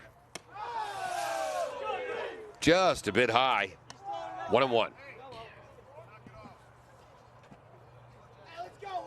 Coach Everton telling his dugout to knock it off. Well, crosstown rivalry. Yeah. I'm sure they're getting a little amped. Base hit. Landers at second. Flips to Kolseski across the diamond. In time! 6-4-3 double play. Good fundamental baseball. Big Landers, Kolseski to Gorman. That was a big double play there. Kolseski able to have a quick transfer there as the shortstop and make a very strong throw and just gets him out. And a big double play to keep this within 6 runs. Bombardiers, we head to the top of the 7th, and Attleboro needs only 6 to stay alive and send us to extra innings. Jackson Huntington threw 3 pitches. Yep. There. And got a double play on that third one. Yeah. We'll be right back after this on AACS 15 Sports, 1320 WAR. Hey. Falls AC, 8 Stack Road in North Attleboro, supports high school sports in our community at every level. Opened in the early 80s, owner Angelo Cavallari is proud of their 40 years of service to the Attleboros. Falls AC is open 7 days a week from 10 a.m. to 1 a.m. They have lunch and dinner daily, banquet rooms for your meetings or get-togethers, and dart leagues. The entire staff at Falls AC wishes the high school athletes the best of luck in every game. Falls AC, 8 Stack Road, North Attleboro, 508-695-2688. Well, we know what that dead air means. Oh, no, I was letting Sweet Caroline play. Hopefully we could fool some people into thinking we were at Fenway Park. Yeah, I don't think they play that song enough up here, Paul. We head to the bottom of the 7th. Andrew Gorman will lead off. Big, strong first baseman is struck out looking and flown out to center field. Where's Andrew going to college? Rats, I had that written down. But Andrew Shute is out for the top of the 7th inning. He's thrown 96 pitches. 115 is the limit. Throws ball 1 to Gorman. Looking for a complete game, 2-hit ball game. Up and in, 2-0. Yeah, for Attleboro here, you're just looking for base runners. Quality at-bats here from each guy. Pass the torch. Swing and a miss at a fastball up in the zone, 2-1. As we learned from the great movie League of Their Own, tough to lay off the high ones. Oh, yeah, for sure. He's swinging out of his shoes on that pitch, too. You can't be a hero here. Yeah, there's no such thing as a 6-run homer. Yep, you just need base runners here. Like I said, quality at-bats mean the most here in this last inning, and try and fight and claw your way back and give yourselves a chance. That was high. Ooh. It was above the belt. Oof. Above the belt. Above the shoulders. 3-2 is the count. Yeah, but what do we know, Paul? You know, we're just two little broadcasters right behind home plate. Ball 4. So he calls the high pitch a ball, and he calls one right at the knees. He calls that a strike, and he calls one right at the knees a ball. Oh, yeah. Coach Dunley coming up as Matt Harvey is heading to the plate. That's 102 pitches now. Pitch running for Gorman will be number 15. Oh, Johnny Pagano, the senior infielder and pitcher, who can pick him up and put him down. The ace of the staff. Pagano. He was one of the Hawksports.com's 10 players to watch coming into the season. Pagano this year is 3-3 on the mound, 35 innings, 31 strikeouts, 3.2 ERA. Foul back into the screen by Matt Harvey, 0-1. Matt is struck out looking and been robbed by second baseman May. Last year, Pagano 6th in the Hawk in innings pitched at 47 1/3 innings. Team high 9 starts. He was 4-4. Had a playoff win as well. Called strike to Harvey. 0-2. Yeah, solid little slider there. Harvey lays off. He hung that a little bit. I'm surprised Harvey would probably want that pitch back.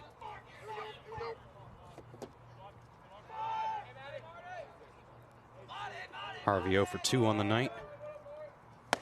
Swings and misses at a pitch up in the zone. 1 out. How many pitches? 105. Well, he's got 10 more to try to complete this. Number 20 is pinch hitting. Ben Sullivan. What year is Ben? Senior. Senior Ben Sullivan.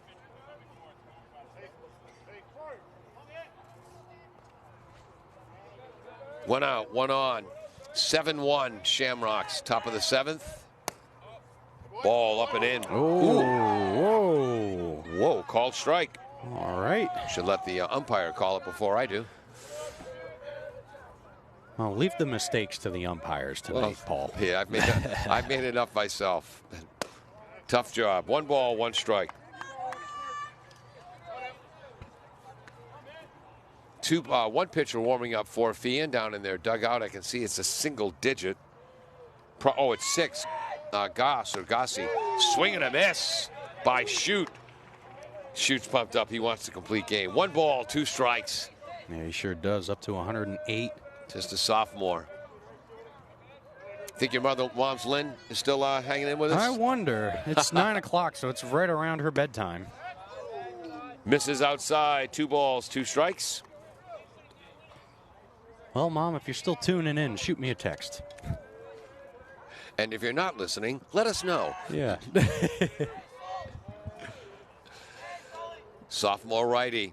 Slow breaking ball, fouled back, kept alive by Ben Sullivan. Count remains 2-2. Yeah, great job by Sullivan there, able to fight off that slider. 2-2 count. Like I said, you got to pass the torch. Quality at bats here.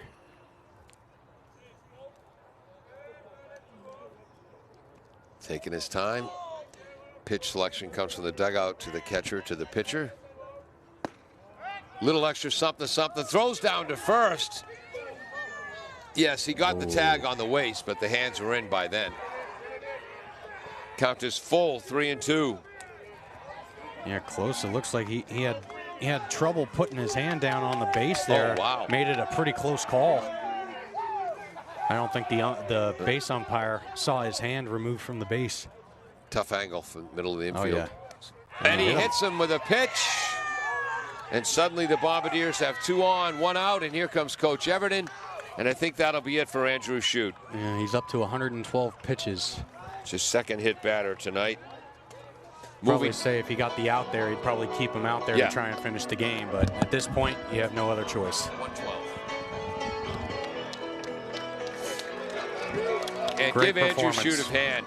Fantastic performance by Shute.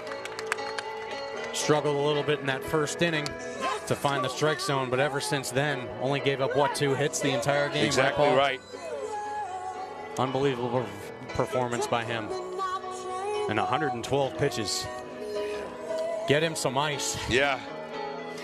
So coming into pitch, we're going to take a break. Jack Goss, a sophomore, another sophomore, who is 3-0 on the season with a .313 ERA. That can't be right. .313 or 3.13?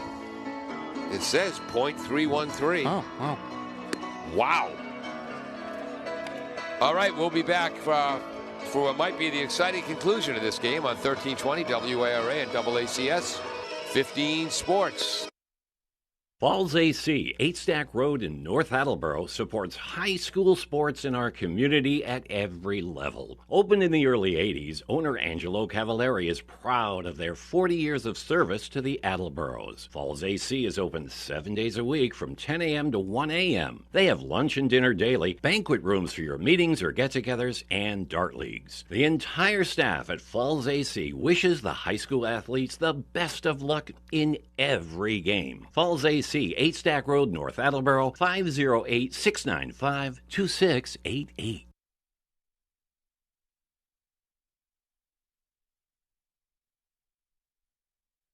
Welcome back. Paul Healy along with Ryan Dolinger in his final appearance, and it's Jack Gosset is how we pronounce it, according to Coach Everton.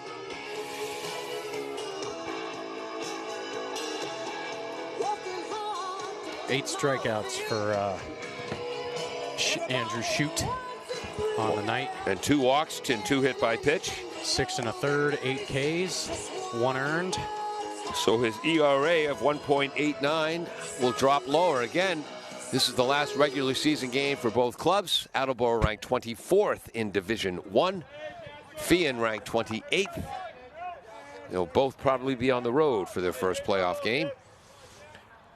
Number 23 for the Bombardiers stepping into the box. This is, speaking of football players, Kellen Jones, the junior. Swing and a miss behind that fastball, 0-1. Louisiana, Bayou. We used to do that too. Oklahoma, Sooner is another one. Okay. Jones wore number 9 on the football field. Curveball. That's a great slider. Catches the outside edge, 0-2. I wore number 9 in high school baseball, which is a terrible insult to Ted Williams. Ted never swung at the first pitch. I always did. Was that why you wore number 9 for Ted? No. No. Okay. I wouldn't do that to Ted. I was a right-handed punch and Judy hitter. He was a left-handed power hitter. He never swung at the first pitch. I always thought the kid wants to get ahead. Yeah. He's going to try to throw a strike on the first pitch. 7-1, top of the 7th inning. Andrew Shute, the sophomore, allowed just 2 hits and 1 run in 6 1/3. Ooh, just missed up high. 2 balls, 2 strikes to Kellen Jones, tall right-handed junior, husky lad. Leading at second is Pagano. At first is Sullivan.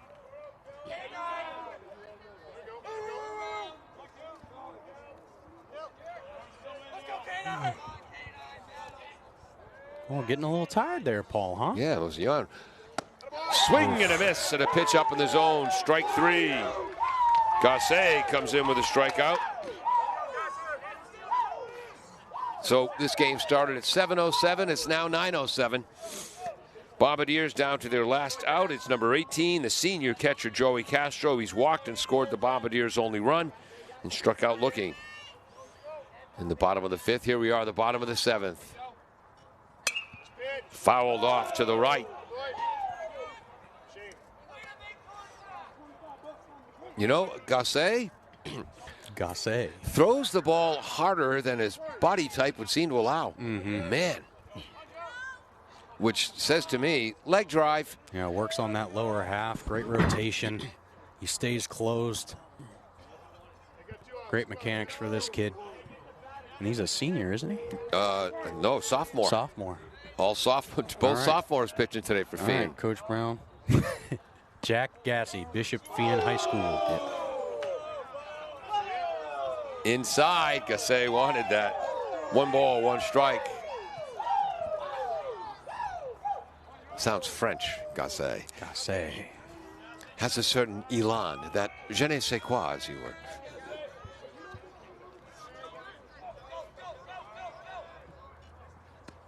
Outside, nice stop by Evans. You can see why Evans, the catcher, is headed to UMass Lowell. He can hit, he can run. He's got a very strong arm and an outstanding receiver. He's been quite the wall back there all night. I just wish they'd let him call the pitches. Called strike. Strike, yep. 1 ball, 2 strikes. 7-1 Feehan, top of the 7th, excuse me. Bombardiers down to their last strike. Sullivan at first, Pagano at second.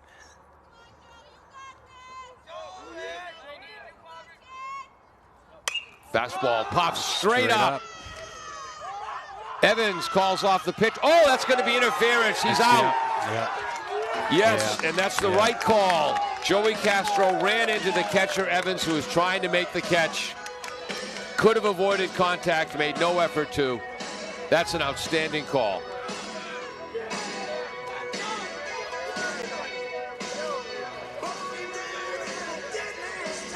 Umpire keeping the teams apart. Yeah. And there it is. So, Bombardiers, 1 run on 2 hits. Schumann gets the win. Gasse gets the save. Turn that off. Bishop Feehan, 7 runs. Well, does that qualify as a save with the 6-run lead, maybe? You're right. Yeah. Maybe not. Comes in for the hold. Yeah, exactly. Yeah. Bishop Feehan with 7 runs on just 6 hits, but Attleboro issued 5 walks. Bombardiers committed 1 error. All 7 runs were earned. Ryan. 5 walks, 2 hit by pitches. Thoughts, stories, anecdotes? I think it comes down to Andrew Shute, able to dominate and pound the strike zone, minimize the damage, and Attleboro just could not figure him out today. They couldn't get anything going. They only had 2 hits today. Yep.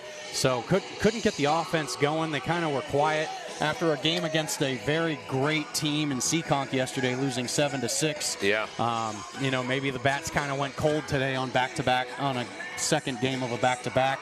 But both teams headed to the state title playoffs tournament, and they'll both probably be on the road as they're ranked, what you said, 24 and 26, I believe, in Division Feehan's 1. 28, Attleboro's 24.